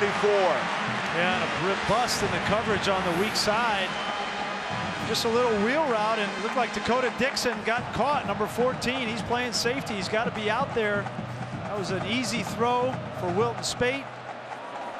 And now you have that penalty exacerbated by busted coverage for Wisconsin. Jessu's 4th catch of the afternoon. New quarterback is Shane Morris in the game. With Peppers. We'll watch for that. That's Peppers in motion.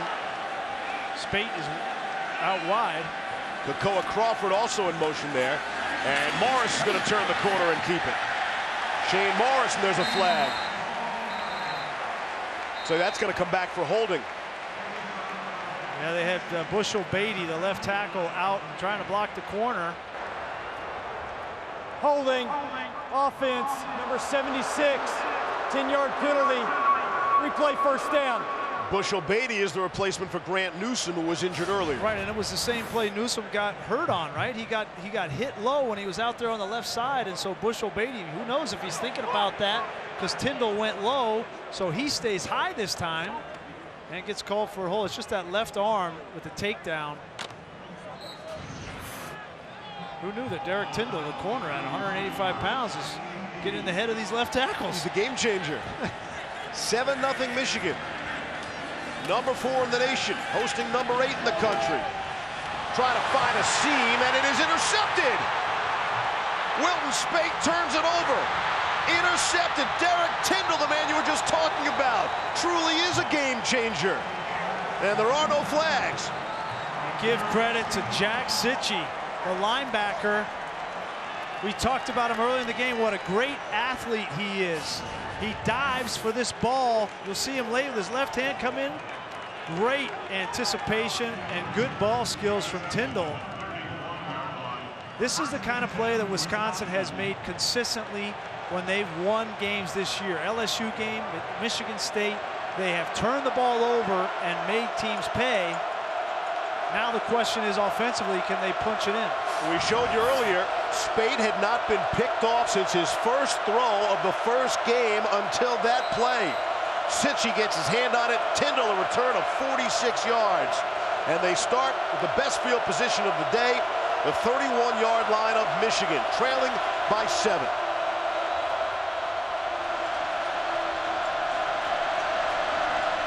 They stay on the ground with Corey Clement. He'll lean forward for a yard or two before Chris Wormley brings him down. Boy, you wonder, when are they going to get Fumagalli involved in the offense? You know, he's been their workhorse. So far, he only has 1 reception for 7 yards in the game. But only thrown to one time even. The offense needs to center around him. It's very difficult to run the ball between the tackles with Glasgow, Wormley. Get the ball to your best player, Fumagalli. Wisconsin knows they have little depth at wide receiver. Wheelwright and Peavy, they try to get the ball to those players. And it is Peavy there. Brings up a 3rd down and short. They've got to get some balance back in the offense. They came out running the football early in the game, and then by the second quarter, it's almost like they bailed on it. They can get creative, but they're also going to have to rely on Clement at some point to just make some plays. Well, the other thing, Todd, is in these 3rd down situations, I love Dare Ogunbowale out of the backfield as a receiver. He's dynamic. He can't be guarded by linebackers. Keep an eye on him on this 3rd down. He stands to the left of Hornibrook. All-out blitz look. Bringing pressure, quick throw by Hornibrook. Able to complete. You mentioned Fumagalli, there he is. 1st down, Wisconsin. Great idea by Alex Hornibrook. He had an all-out blitz. There's nobody left in the middle of the field. Identify it, get the ball out fast. They're all coming. You got to throw an accurate ball, though. Perfectly thrown. Good execution. We touched on it earlier, at this point of the field especially. We talked about the Michigan issues kicking field goals. Rafael Gaglianone is out for the season. He's the star kicker for Wisconsin. It would be Andrew Endicott. But they're thinking 7 and not 3 here. First player through is the fullback, Austin Ramish, and he gains maybe a yard on the play. The center of this offensive line for Wisconsin, Brett Connors, we've talked about. Ben Shaw, the right guard. They're getting thrown around. I mean, Wormley, Hurst, Monet, all of them are getting pressure in the backfield. There's nowhere to run the football. The only thing they've had success is on the perimeter. That's Endicott waiting for his opportunity. It's Fumagalli in the wing. Ogunbowale's out there right now as well on 2nd and 9. Staring right under the pressure and throwing and completing.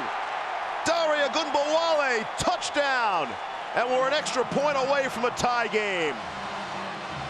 He's too good of a weapon not to use him in the pass. Corey Clement and how he's the workhorse, but Dare Ogunbowale adds a dimension to Wisconsin's offense, and perfect play call and design in that part of the field. He isolates him on Ben Gideon, and Gideon just can't run with it. Andrew Endicott taking over for Gaglianone. He missed an extra point last week. And that just squeezes through. 17-yard touchdown after a 46-yard interception return. Just like that, with 8:03 to play here in quarter number 3. We're tied at 7 in this top 10 throwdown weekend.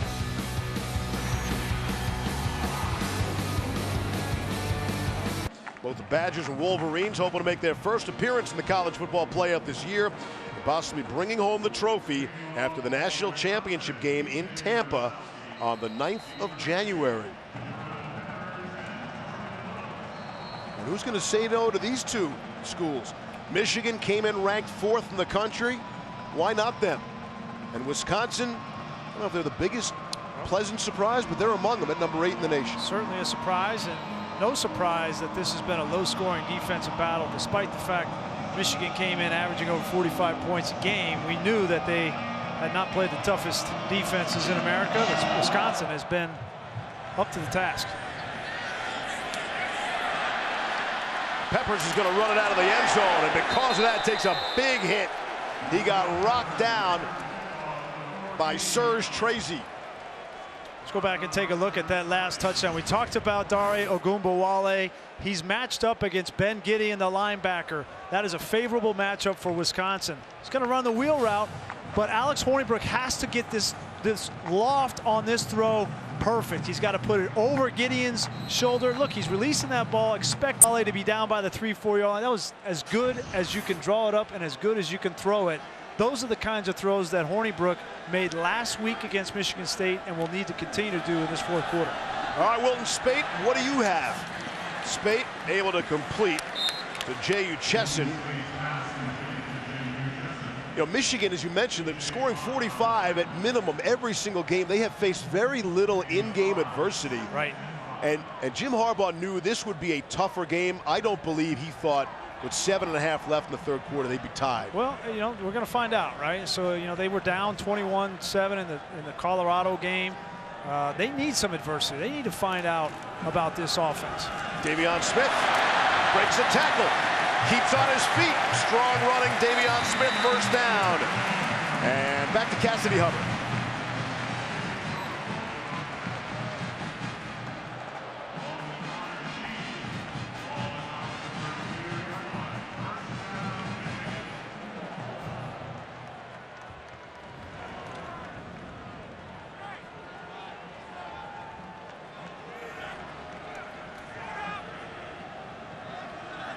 Keeps posted Cassidy, thank you. Handoff again, it's Smith.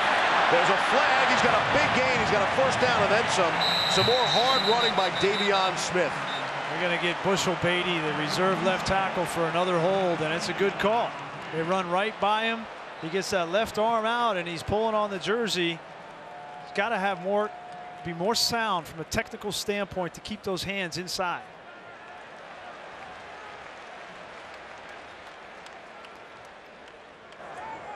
Holding, defense, number 65.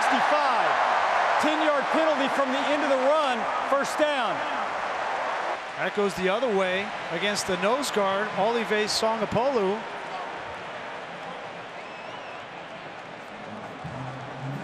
If we can see what, there he is right here. He's getting double teamed there. Boy. Yeah, I don't see it. I don't see it. I did see the hold on Bushell Beatty, though. I know that. So Michigan got away with one. Jeez, that's a rough call. 18-yard run and then the 10-yard penalty. Right back to Smith. Not that time. He's dragged back by Jack Cichy and company. Boy, Cichy has made play after play. He got the tip on the interception. He's made plays on the perimeter, making plays inside the tackle box. They got to be really happy with the way that he has developed at that inside linebacker position. And they need him. You know, obviously losing some leadership with Vince Biegel out in this game. But the core strength of this defense is their linebackers. You got, when Biegel's healthy, I would put him up against any linebacking crew in America. Handoff. Second man through is Ty Isaac. Cichy, the leading tackler for Wisconsin, coming in with just 23 tackles.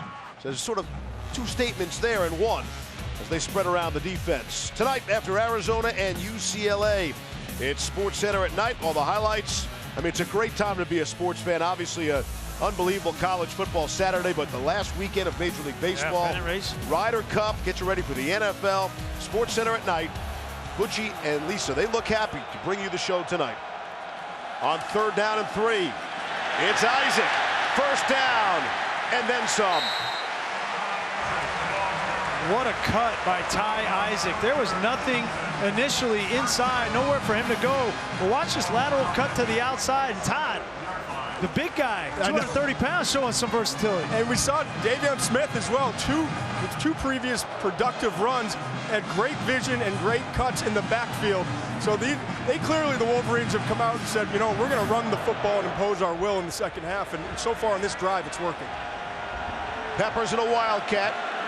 Spate is split out top of your screen, the quarterback. So he's not going to throw it to him that time. It's Ty Isaac again, picking his holes. That last conversion was Michigan's, just their second 3rd down conversion of the game. And Mason got a first Cole, down now. Yeah, Mason Cole trying to get, watch him come right off. He's going to get the seal block. They're starting to impose that will, as you said. He comes off on Songapolu, pushes him back. And when you get that movement and a single block on the nose guard, you're going to be in business. Again, it's Peppers. I'm telling you, Grease, he's going to throw it to Spate one of these times. Ty Isaac, the ball carrier. I think the first thing that's going to happen is he's going to keep it and run around the end. We haven't seen that yet. That's the first thing that's going to happen. This is an impressive drive, Steve. I mean, they obviously, I think they got a gift-wrapped penalty on the hold on Songapolu, but outside of that, they have run the ball almost exclusively this drive and started to impose their will up front. It's as if Michigan is finally fed up.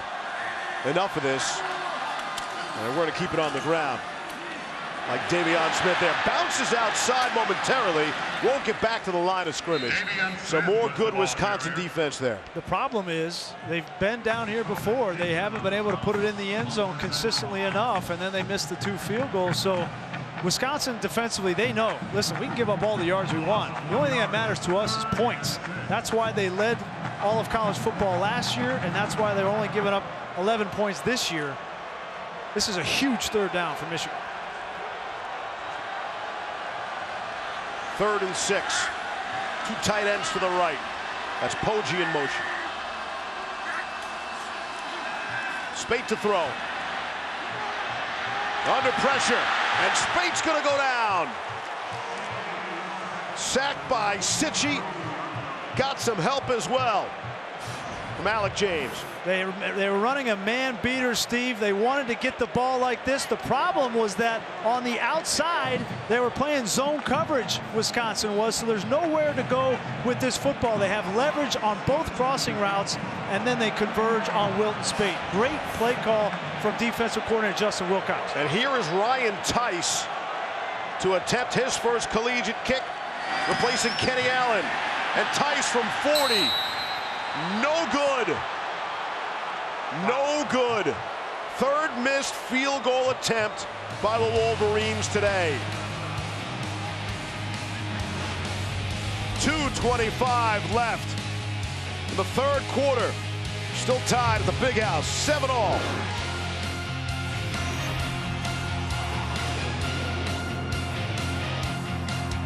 This is a real problem. Two different kickers missing the three. And you know, they didn't kick any field goals last week against Penn State. They decided to go for it. Jim Harbaugh did. So Allen didn't kick anything. The last time he kicked was the week before, where he missed 2 kicks. So certainly no confidence in that right now. And again, it's a strange juxtaposition as Hornibrook is throwing, had a man wide open, had Jazz Peavy all by himself and couldn't hit him. We thought it was Wisconsin would have the issues with kicking field goals. This is a good adjustment from Paul Chryst. Take a look. Stribling's been overplaying Peavy all day to the inside, looking back at the quarterback. So they make a little adjustment and they call an out breaking route, and missed opportunity. Paul Chryst is great at taking what your strength is, what you're good at, in Stribling's case, man-to-man coverage, and looking back to the ball and making it a weakness. Back on the ground to Corey Clement. He's out to the 30. It'll bring up a third down. Jordan Lewis, the stop for Michigan. Well, that's just the 10th rush for Corey Clement. I get the feeling this game, I mean, it's going to be tight, and third downs are going to be critical. Red zone is going to be critical, and which special teams can not mess it up. You said it would be a fourth quarter game. And we're a minute 45 away from that fourth quarter. 3rd and 3. To throw. Hornibrook hit as he released and can't connect. Trying to hit his fullback, Alec Ingold, out of the backfield. You start to wonder, Alex Hornibrook in the fourth quarter, are these hits going to start to take their toll? This time, Taco Charlton and Jabril Peppers. That hurts, folks. That guy comes down on top of you. Start to think about these things as you get later in the game and they take their effect.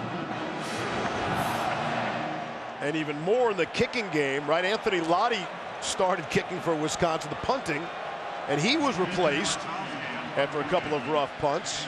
P.J. Rosowski getting the opportunity. Got some pressure right up the middle, but able to get it away. And Peppers has it, and he'll drop it there at the 35 after a 35-yard punt. Closing into the fourth quarter, tied at 7.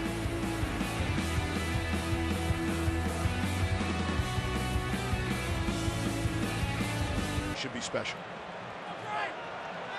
7-7, minute 25 left here in quarter number 3. Kicking game has been an issue.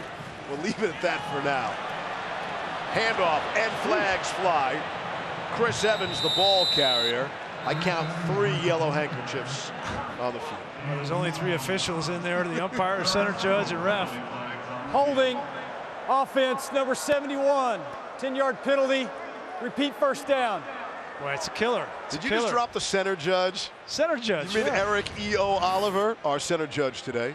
There he is right here. They all saw it. Yep, good call. You know, there's a center judge back, you know, we're behind the offensive line of scrimmage. That's where the CJ should be, I think. The center judge. He's new. He's new back there. Just started. A couple of years. Just making sure you know. Yep. 1st and 20 after they pick up all of the flags. Here's Spate. Dumps it down for Jake Butt. It's been an eternity in between Butt receptions. TJ Watt made the stop there. They need to get these 2 tight ends in the game. Fumagalli, we saw, contributed on the touchdown drive for Wisconsin, and we haven't called Jake Butt's name enough today. He's a mismatch. He's only been targeted 4 times, and a screen is a great way to get him involved. An easy throw for the quarterback. Get back 5 off the penalty. There you see the numbers on the Michigan tight end and co-captain. Spate throwing deep. Good coverage that time. Wanted Amara Darboh. Musso was there on the coverage. Yeah, Musso playing that deep safety. You're not going to fool Leo Musso. He may not be the biggest guy out there, the strongest guy, but he may be one of the smarter guys on this defense, and he diagnosed that play from the beginning. He's been all over the field. I mean, versus the run, he's come filling hard, making plays in the backfield. In the pass, he's breaking early on throws. Really impressed with his play today. He's got a good coach, Todd. You know his name? Leonard. Jim Leonard. Former Jet great And an awesome 5'8" safety at that. Here's Speight in trouble. And he is brought down. Who else? T.J. Watt.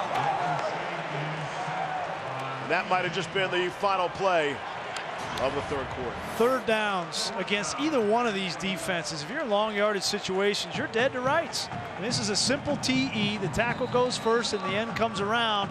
And T.J. Watt, you're not going to block him when he has that advantage. Anything can happen here. Let's see.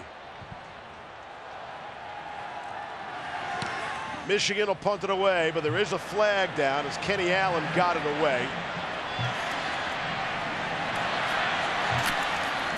Peavy up to the 39. And again, the flag, we'll check it. 2 flags back at the 15-yard line.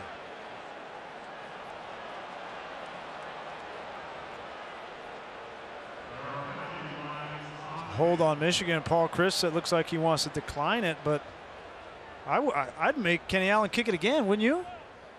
The way things have gone today? Yeah. Holding. Offense number 31. 10-yard penalty. Be added to the end of the play. First down.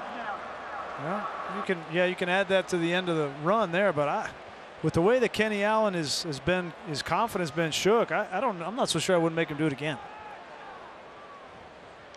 You look at Paul Chryst, and you know, I'm sure he gets recognized in Madison. I'm not sure where else in the country Paul Chryst will walk down the street and get recognized. And then there's Jim Harbaugh, who is one of the most recognizable men in the country, and yet their records are exactly identical. Second year at their alma maters, and both have had tremendous success. Well, and both these guys are more alike than they are different. Externally, certainly they are different, but when it comes to football and preparation, these families, the Chryst family and the Harbaugh family, have known each other for 30 years, going back to George Chryst, Paul's father, and Jack Harbaugh, Jim's father, who coached, and they have been friends as a family for a long time. A lot of respect. Here we go. Hornibrook will hand it off to Corey Clement. He's deep into Michigan territory now. A little bit of a wrinkle there from Paul Chryst. Had a little bit of a jet sweep action, which finally opened up the middle of this defense. Watch Ben Gideon. Just a little bit of hesitation right there allows Ramczyk to get up to the second level, and he's past McCray for a nice gain on first down. That was one of the knocks on Clement. Home run or nothing. That was a little closer to the home run. Big play there, he said, to be helpful. Hornibrook is tripped up. Maybe his foot got tangled up with his center, Brett Connors. And they're fortunate he was able to hang on to the football. Yeah, Leaves, I think it was his right guard, Benshaw. Watch right here. Got to get that foot out of there. Those guys are big guys up there they got to block, and that's why quarterbacks work on that footwork all the time. As a quarterback, you got to get your feet away from center, especially when you know they have a tough block ahead of them. So that's always on the quarterback. You see it from time to time. Yeah. 2nd and 13. 2 tight ends. Stephenson with Fumagalli. Handed off to Clement. Stopped at the line by Matthew Godin. He, along with Glasgow, celebrated their birthdays yesterday. A couple of the gutter boys, as they call them, for the Wolverines up front. Yeah, these guys up front, Godin, they've got 9 guys they're going to rotate up there, and they're all trustworthy, dependable, tough players. Godin, great job there. Rashawn Gary, the true freshman, the #1 recruit in the country, is playing a significant amount of snaps now.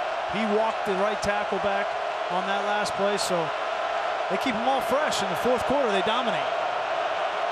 3rd and 10. Too short. Alex Hornibrook skipped it in front of Peavy. Tyree Kinnell had the coverage. It'll be interesting to hear what Paul Chryst decides to do. I think he's probably going to go for it here. And why not? I mean, well, now he's going to decide to punt it. But, last week, they were 6 of 6 in 3rd and 10 plus, right? It's 4th and 10. Not so sure. They've got field goal questions as well when it comes to their kicker, Andrew Endicott. With their defense playing so well, he wants to just bunt it down here inside the 15. This is Anthony Lottie now back into punt for Wisconsin. Peppers will let it go.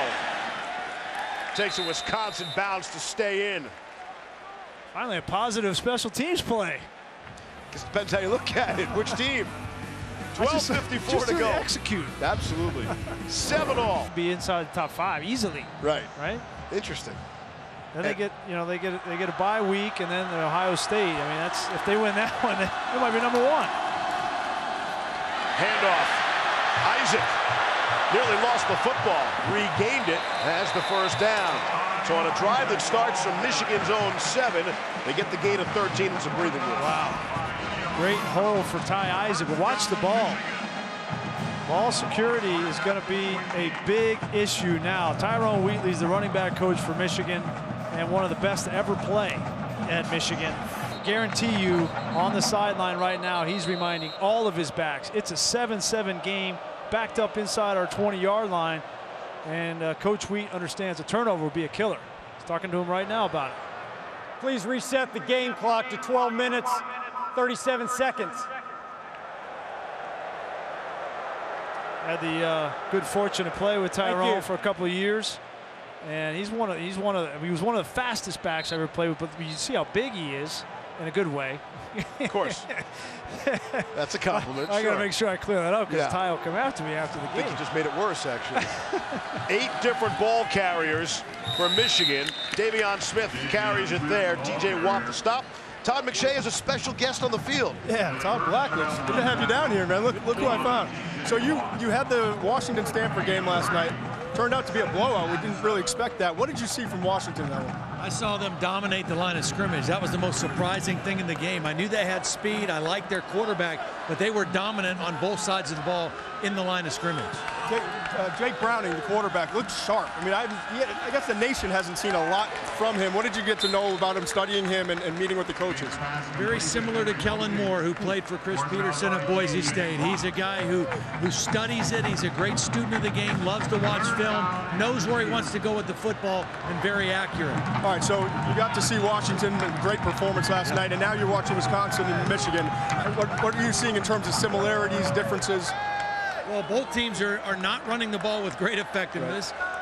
The missed field goals for Michigan has kept Wisconsin in the ball game, and right now it almost feels like momentum is more on the side of Wisconsin because they've hung around, and Paul Chryst very comfortable calling a game like this in the fourth quarter. It's hard with just one viewing, obviously, of both of the teams, or all 3 teams, but is there a comparison in terms of the size, speed, athleticism? Does anything jump out? Well, the team I saw last night was very fast. They were very fast on both sides of the ball. They looked more explosive to me last night than either one of these teams today. But again, it's a different style game going on right now. Gotcha. Good seeing you. Glad you made it. Go enjoy your son. All right, I will. Todd and Todd, thanks. Dakota Dixon made a big hit there on Amara Darboh to jar that ball loose. Michigan is 2 of 11 on 3rd down conversions this afternoon. 11:15 left here in the 4th quarter. We're tied at 7. Wisconsin's football when we come back.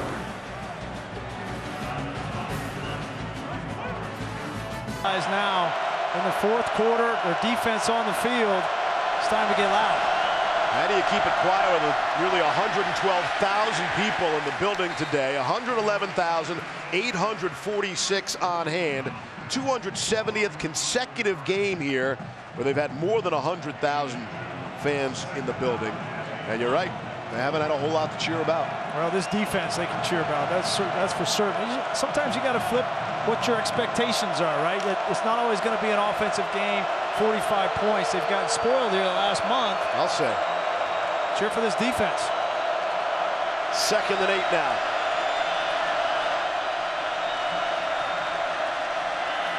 Hornibrook throwing. Into double coverage, was looking for Jazz Peavy. And again, the ball hung up just a little too long. Hill and Stribling were in the neighborhood. Let's give some credit to Delano Hill. You're going to see good coverage from Stribling, but watch Hill 44 come over. This situation, we've seen so many defenders get a penalty, right? You go high. This is textbook. Not with the head, the shoulder, right in the chest. That's what they're trying to get these players to do. That is excellent by Delano Hill. You can't afford a targeting penalty in the 4th quarter of this situation. Alex Hornibrook just 7 of 19 for 86 yards, a touchdown, and an interception. Play clock down to 5. 3. just get it away. Hornibrook under pressure. Can't get out of it.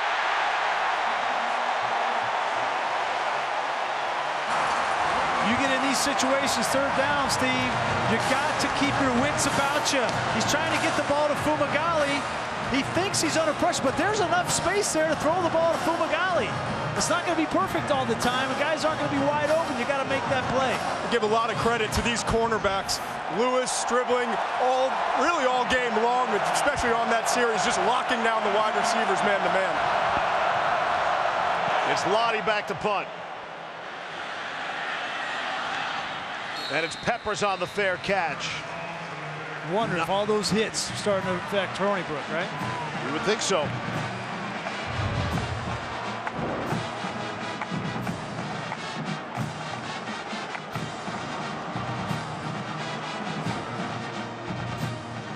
Cassidy needs to begin to respect defense. 9:49 left here in the fourth. Michigan football now. Peppers gave it up to Chesson. And he is brought down. Some more fine defense. TJ Edwards there, along with Sitchy making the stop. Wow, that's a risky play call. The Wisconsin defense, well coached. You're not going to fool these guys. Justin Wilcox, his first season as defensive coordinator, he came in, he says, I built on the fundamentals. Dave Aranda is an outstanding defensive coordinator, and they got smart players. Wilcox knows better than to come in and change things, right? He said, I'm going to build on these fundamentals, and he has instilled a confidence in these guys. They're one of the better defenses in college football. Wilcox has been around the block, 4 stops in the last 10 years. That pass is completed for the short gain. Pass complete to Jake Think about last December. He's fired after the Pac-12 championship game, right? They lose. They give up 41 points to Stanford, and Clay Helton jettisons Justin Wilcox, and just so happens that Dave Aranda then is taking the job at LSU, and this opens up, and what an opportunity. Timing, right? Yeah. Speaking of opportunities, big 3rd and 7 here. You see what Speight has done on 3rd down today. Not good. First empty set. Quick pass, able to complete to Darboh. Into the secondary, first down. He's into Wisconsin territory. First time they come out in an empty set, and they get the isolation they want on Figaro, on Darboh. And TJ Watt, from his defensive end, outside linebacker position, can't drop underneath that slant. Really, Gain of 15 on the play. Really confident catch there, too, plucking that ball on the run with a defender there. Darboh's had some drops in recent weeks. That was a big-time catch. On first down, off the play fake. Speight looking for it. Has Darboh. Touchdown, Michigan.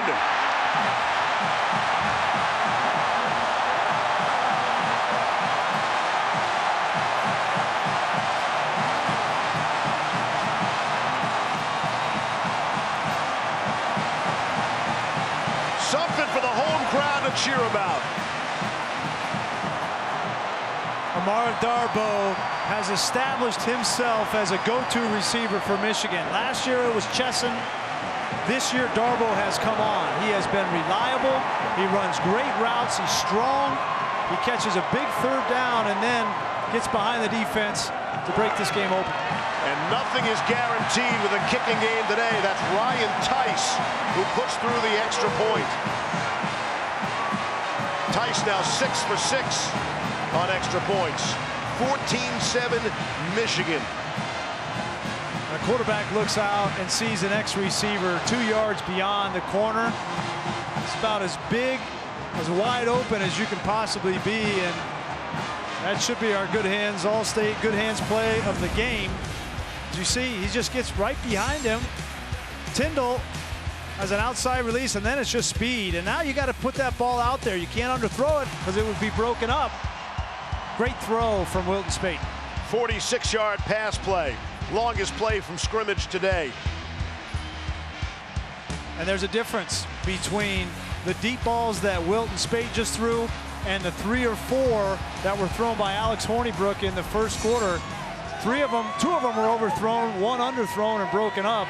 It's that difference. When you're playing good defenses and you have a chance to beat man coverage, as a quarterback, you have got to make them pay. And Wilton Speight certainly did right there. Spate's deep accuracy is really a strength of his game, I'd say. I agree, Tom. Kenny Allen will kick it in the air. Goes out of the end zone. 7:56 to play here in the fourth quarter. Michigan has taken up a 14-7 lead over Wisconsin.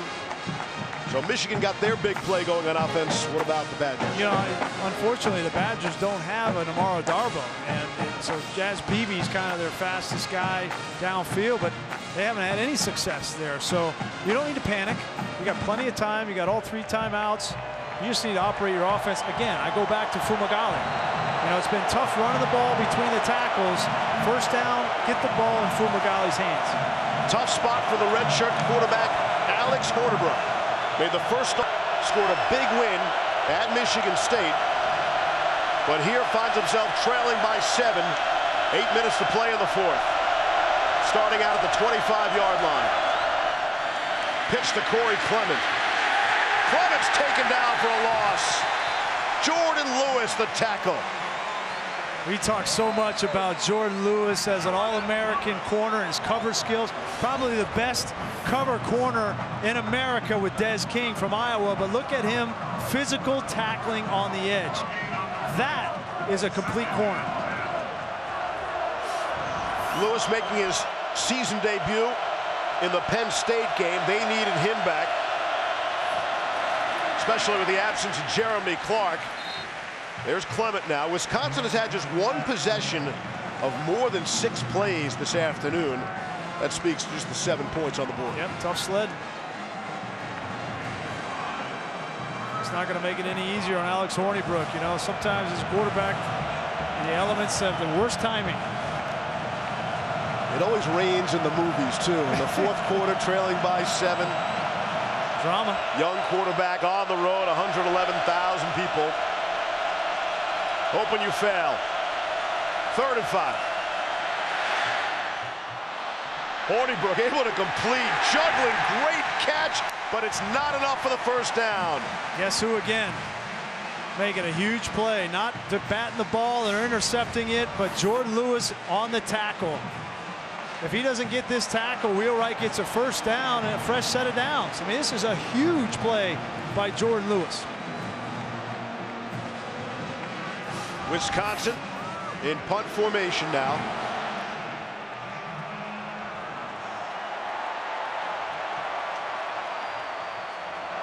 They'll get it away with Lottie. Peppers will hang on. Michigan has the football. For Amara Darboh, it's a career-long catch, and it's given Michigan the lead. 14-7. As the tailback, Henry Poggi is the fullback. And 2 tight ends. Handed off to Isaac, and he's dropped down after the big stop there by Dakota Dixon. Cassidy Hubbard. Tackled by Dakota Dixon.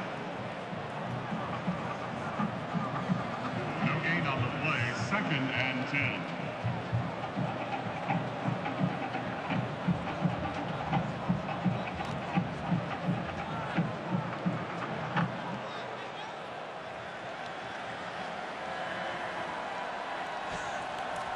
Very good, Cass. She's paying attention. She knows what time it is.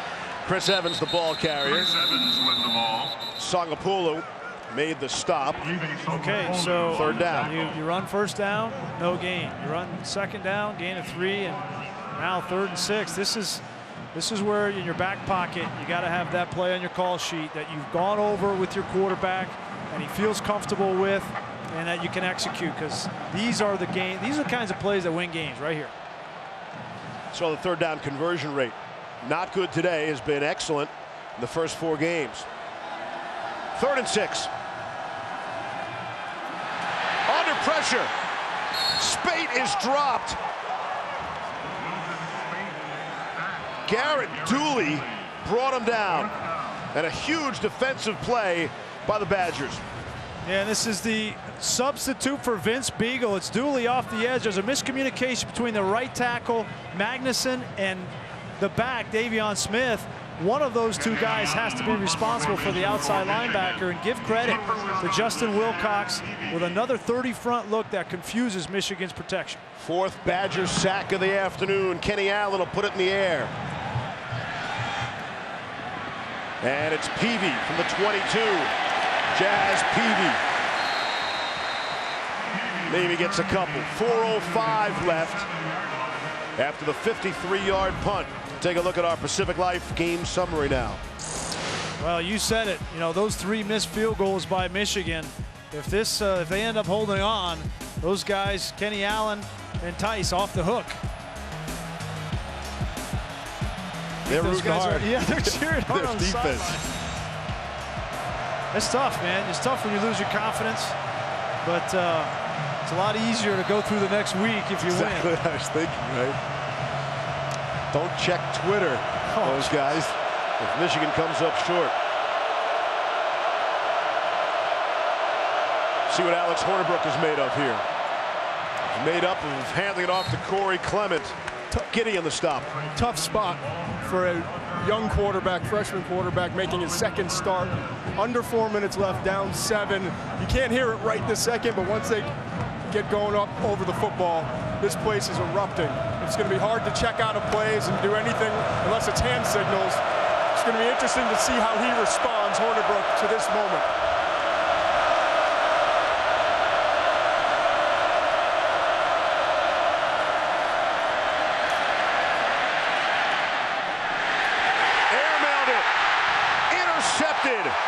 Channing Strubling picks it off. Strubling the pick. And we'll see if that's all for Wisconsin. Alex Hornibrook did not flinch last week in East Lansing. He flinched for the first time in this game. Roll it, guys. You're going to see there's pressure. He could have taken one hitch and let that ball go to the wide receiver, but he took another hitch and then he got hit, and that's why the ball went high. He had no control over it after he got hit in the stomach. And, you know, as a quarterback, when you have indecision, usually leads to disaster. Both times Hornibrook's been picked off, it has been Channing Stribling. And that's a tough spot for the young quarterback. Michigan will take over. Chance for Harbaugh to squeeze some more air out of that football. Davion Smith. Can you give credit to that defensive line for Michigan? Glasgow has had a whale of a game. Wisconsin just used their first timeout. Tonight on ABC Saturday Night Football, we'll have our third AP Top 10 matchup of the weekend. Lamar Jackson, third-ranked Louisville, take on Deshaun Watson. And fifth-ranked Clemson. That should be a dandy. And all you want is a close game. And, of course, we were all excited about the whole weekend. Kind of wanted to say you don't get these top 10 matchups all the time. We had one last night, blowout. Yep. Close game today. What are you expecting tonight? It's going to be a close game tonight. Certainly it's not going to be the defensive battle we've seen here today, but I'm really interested to see the two backs. We saw how these backs struggled in this game. Clemson, Louisville, two great backs, Radcliffe and Gallman. I think that's an important matchup to watch. The first quarter, I mean, Louisville has blitzed people. I think that's an important thing for Clemson to hang in the ball game early. That atmosphere down in Death Valley should be off the charts tonight. Second down and 10. After the timeout, here's Isaac. You think he'll stay in bounds, and he will. TJ Watt able to bring him down. Todd. I'm interested to see, first of all, can Clemson get some hits on Lamar Jackson? Can they bottle him up and get physical with him, and how does he respond to that? We haven't seen him hit very much this season. And then on the other side, how does Lamar Jackson handle that environment? Like you said, it's going to be wild down there tonight, Death Valley. I'm excited. Greasy, we're going to get somewhere and watch that game? Yeah, we're going to be all set up, man. Levy, you're leaving us, huh? Well, you know, I bought you dinner 2 weeks in a row, though. You think you could buy dinner one time? Yeah, I'll pull out the card tonight. How many ring gauge texts am I going to get from you guys tonight? It's all about the ring gauge. All right. This game's not over here. You know, this Third is, and 6. Yeah, they still have a timeout left for Wisconsin, and you know they get a stop here, call a timeout. There's going to be plenty of time left. The question is, you know, where is this offense for Wisconsin and Alex Hornibrook mentally to get back in this game? You know, last week against Michigan State, their offense didn't have to win the game. It was their defense that scored the go-ahead, the touchdown that took it from 13-7 to 27.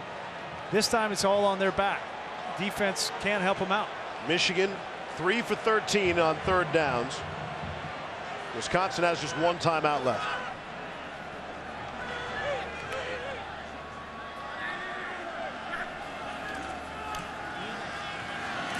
Ty Evans, I beg your pardon. And I'll tell you what, that's an educated crowd here at Michigan. How quiet were they to let the offense operate there in that spot? And Wisconsin uses their final timeout. They're going to get the ball back a little less than 3 minutes. Plenty of time. I mean, that's an eternity, even though you don't have timeouts. But right now on the sideline, Alex Hornibrook needs to be with Paul Chryst, and they need to be talking about ways to get the ball out of his hand quickly. You can't hold the ball against this front four. Even if they're just rushing four, you have to get a little bit of momentum. And the most important thing in that 2-minute drill is that first down. A couple of completions to tire out that defensive line for Michigan. That's what I would be telling Hornibrook right now. If you're a Michigan fan, you're just worried about catching this punt and getting it off. Let's put it that way after that Michigan State game a year ago. I'm not trying to, just a thought. Wow. And here's another way to spark Wisconsin, make Hornibrook's life a little easier. How about a big return by Jazz Peavy? How about a special teams play? Peavy's back. Kenny Allen, no problem. And the fair catch for Peavy. Wisconsin will take over at their own 8 after a 33-yard punt with 2:59 left. Well, and so we've seen Fumagalli really has been taken away, whether it's been Delano Hill or Peppers or zone from Michigan defensively. He's been taken away. Jazz Peavy, Wheelwright, one of those two guys needs to beat man coverage. You need to beat Jordan Lewis or beat Stribling. If you can't do that, it's going to be hard to move the ball right here in this 2-minute drill. Like a really long putt, right? There's a lot of green there to go. And no timeouts to do it. Dare Ogunbowale is the single setback.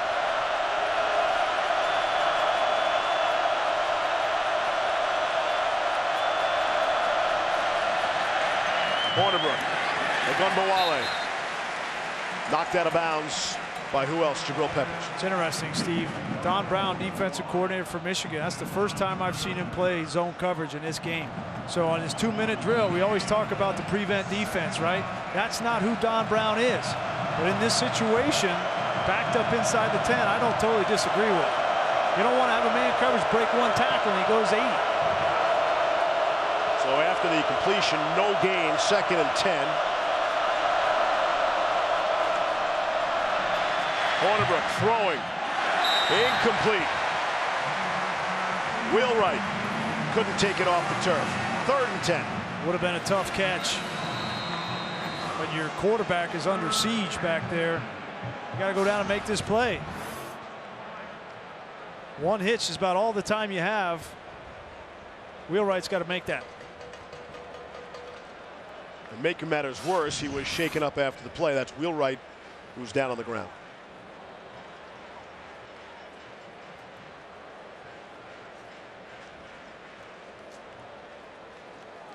Two and a half to play on the clock. Either way, I think we found out tonight these two defenses are for real. I mean, we certainly we had thoughts that Michigan was going to be an elite defense this year with what they had coming back. But both defenses, interesting, are making that transition with coordinators. DJ Durkin from Michigan goes to the head coaching spot at Maryland, and you bring in Don Brown. And then Dave Aranda goes to LSU, and Justin Wilcox comes in. And what's been most impressive is it's been seamless, the transition with these two defenses. And for Wisconsin, whether they lose or not today, and the tremendous defense they have played, again, without Vince Biegel, their defensive leader.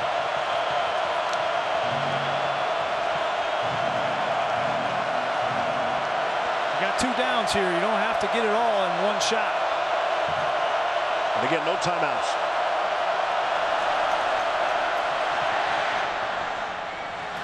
Finally, it's Fumagalli, and the ball comes out. 4th and 10. Boy, I mean, you got to help You got to help your quarterback, right? Wheelwright doesn't go down and get it. Fumagalli, it's in your hands. Who's going to help the quarterback? Because at the end of the day, everybody's going to look at the score 14-7 and blame Hornibrook. But Paul Chryst knows you got to help your guy out. No question. Connors getting beat like a drum right now. Brett Connors, he can't block Glasgow. So, but you got to overcome. 4th and 10, here we go. Trailing by 7. No timeouts.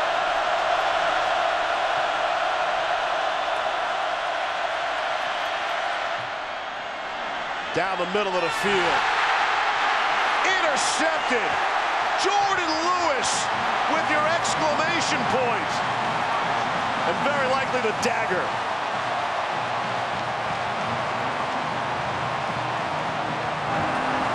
You got George rushing out there on Jordan Lewis. And Lewis has made play after play in this game. We saw him in the running game. And if this isn't a SportsCenter top 10 play, I don't know what is. Wow. And with the game on the line makes that play. I mean, he's been just smothering these receivers all day long. They haven't thrown his way a whole lot, and that's why. I mean, this guy, not only is he Velcro, as Don Brown would call it, on the receiver all day, but he can make the play on the ball, too. He's a special player. 1st and 10, Michigan. Jim Harbaugh is not alone when he breathes a sigh of relief. He's got some company from 111,000 people in the big house here today. Wisconsin cannot stop the clock, trailing by 7. Handoff. You know, we talked to Jordan Lewis last night. He's such a confident kid. Obviously, the skill jumps out at you when you watch him play. But what you get to see when you're around these kids and just having a conversation is their leadership. And he has taken over leadership here. Everybody talks about Peppers, Heisman this, Heisman that. This might be the best player on this team, is number 26. And that's not taking anything away from Jabril Peppers. But Jordan Lewis is going to have a long career in the NFL. And the numbers on Hornibrook, I mean, they're ugly. There's no other way to spin that. 9 of 25. 88 yards, the 1 touchdown and 3 interceptions. But you're right, this does not all fall on him. Nope. Too easy to blame the quarterback on most occasions. Michigan will take a timeout. Minute 28 left. Cassidy.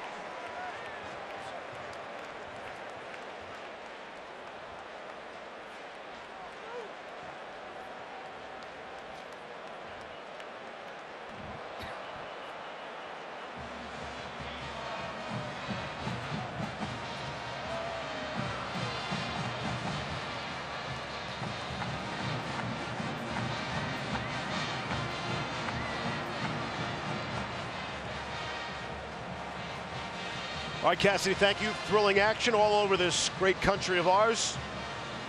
We cherish all of these college football Saturdays, especially on this first day of October. And a Big Ten showdown here. Number 8 versus number 4, and the Wolverines, they can hang on here. This is what they can look forward to. They're going to find the white jerseys. Do they have white uniforms here at Michigan even, or not? They're going to have to go on the road, Grease, at some point. Oh, okay. Yeah. You know where you're going. Yeah, they have white jerseys, but they have had 5 home games in a row, which certainly you're going to have to go and win on the road. You needed to do this. You needed to be battle tested against a top team, and Wisconsin is a top team, especially defensively. But now you're going to need to go on the road, because at Ohio State, at Michigan State, at Iowa, that's what you got coming up. Wisconsin has their bye coming up. 2nd down and 8. Smith the ball carrier. Sitchy another stop. Bring up a 3rd down. But I did think it was interesting talking with both Tim Drevno and Don Brown last night, that they said, you know, we're starting to put things together. Things are starting to gel. We're having carryover from week to week in the learning, at least defensively. For Don Brown, he said everybody is on the wave together. We don't have one bust here or one bust there and 10 guys playing on the same wave. We have all 11 guys playing on that wave, and there's no question that Michigan is going to be tough to beat defensively if they continue to grow this way. See the clock winding down. Harbaugh and Michigan will use their 2nd timeout, eat up as much of the clock as they can. 44 ticks remaining on the game clock. And this 3rd and 7 is upcoming. This does not take Wisconsin out of any conversation. I mean, this is a loss, a 1-touchdown loss on the road against a top 5 team, and they get a bye, so they need a bye. They need to regroup after this game, but then they're going to welcome the Buckeyes into Madison, which is never an easy place to play. And with this defense, Steve, you know, anything's possible. Certainly Ohio State looks like the number 2, if not the number 1 team in the country, but they'll have their hands full in Madison. And this Michigan defense today that's on display against Alex Hornibrook in Wisconsin. 159 yards for Wisconsin, 8 first downs, and the 3 turnovers for Hornibrook, the 3 interceptions, all coming obviously at terrible times. But they need more. They needed Corey Clement, more of the running game. And he's going to grow. I mean, Hornibrook's going to grow, but to me, if I'm Paul Chryst, when I go watch the film and I meet with the team on Sunday morning, I'm talking accountability for everybody. Fumagalli, Wheelwright, the offensive line, all of them need to watch this film critically and get better and learn from it as to how you can play as a team. Wisconsin needs a stop here to have any chance. And that should do it. That play took just enough time that now they don't have to run another play. And these two coaches, longtime friends, you know, respect each other to the end. Harbaugh said, you know, we respect each other, we love each other. We're going to try to gouge each other's eyes out for 3 hours, make no mistake. But a ton of respect between Paul Chryst and Jim Harbaugh. How good are Kenny Allen and Ryan Tice feeling right about now? Michigan's going to hang on.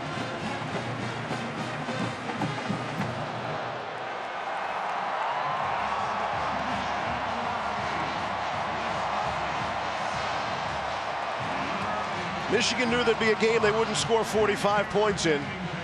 And this was it. They score 14, and that's enough to beat Wisconsin.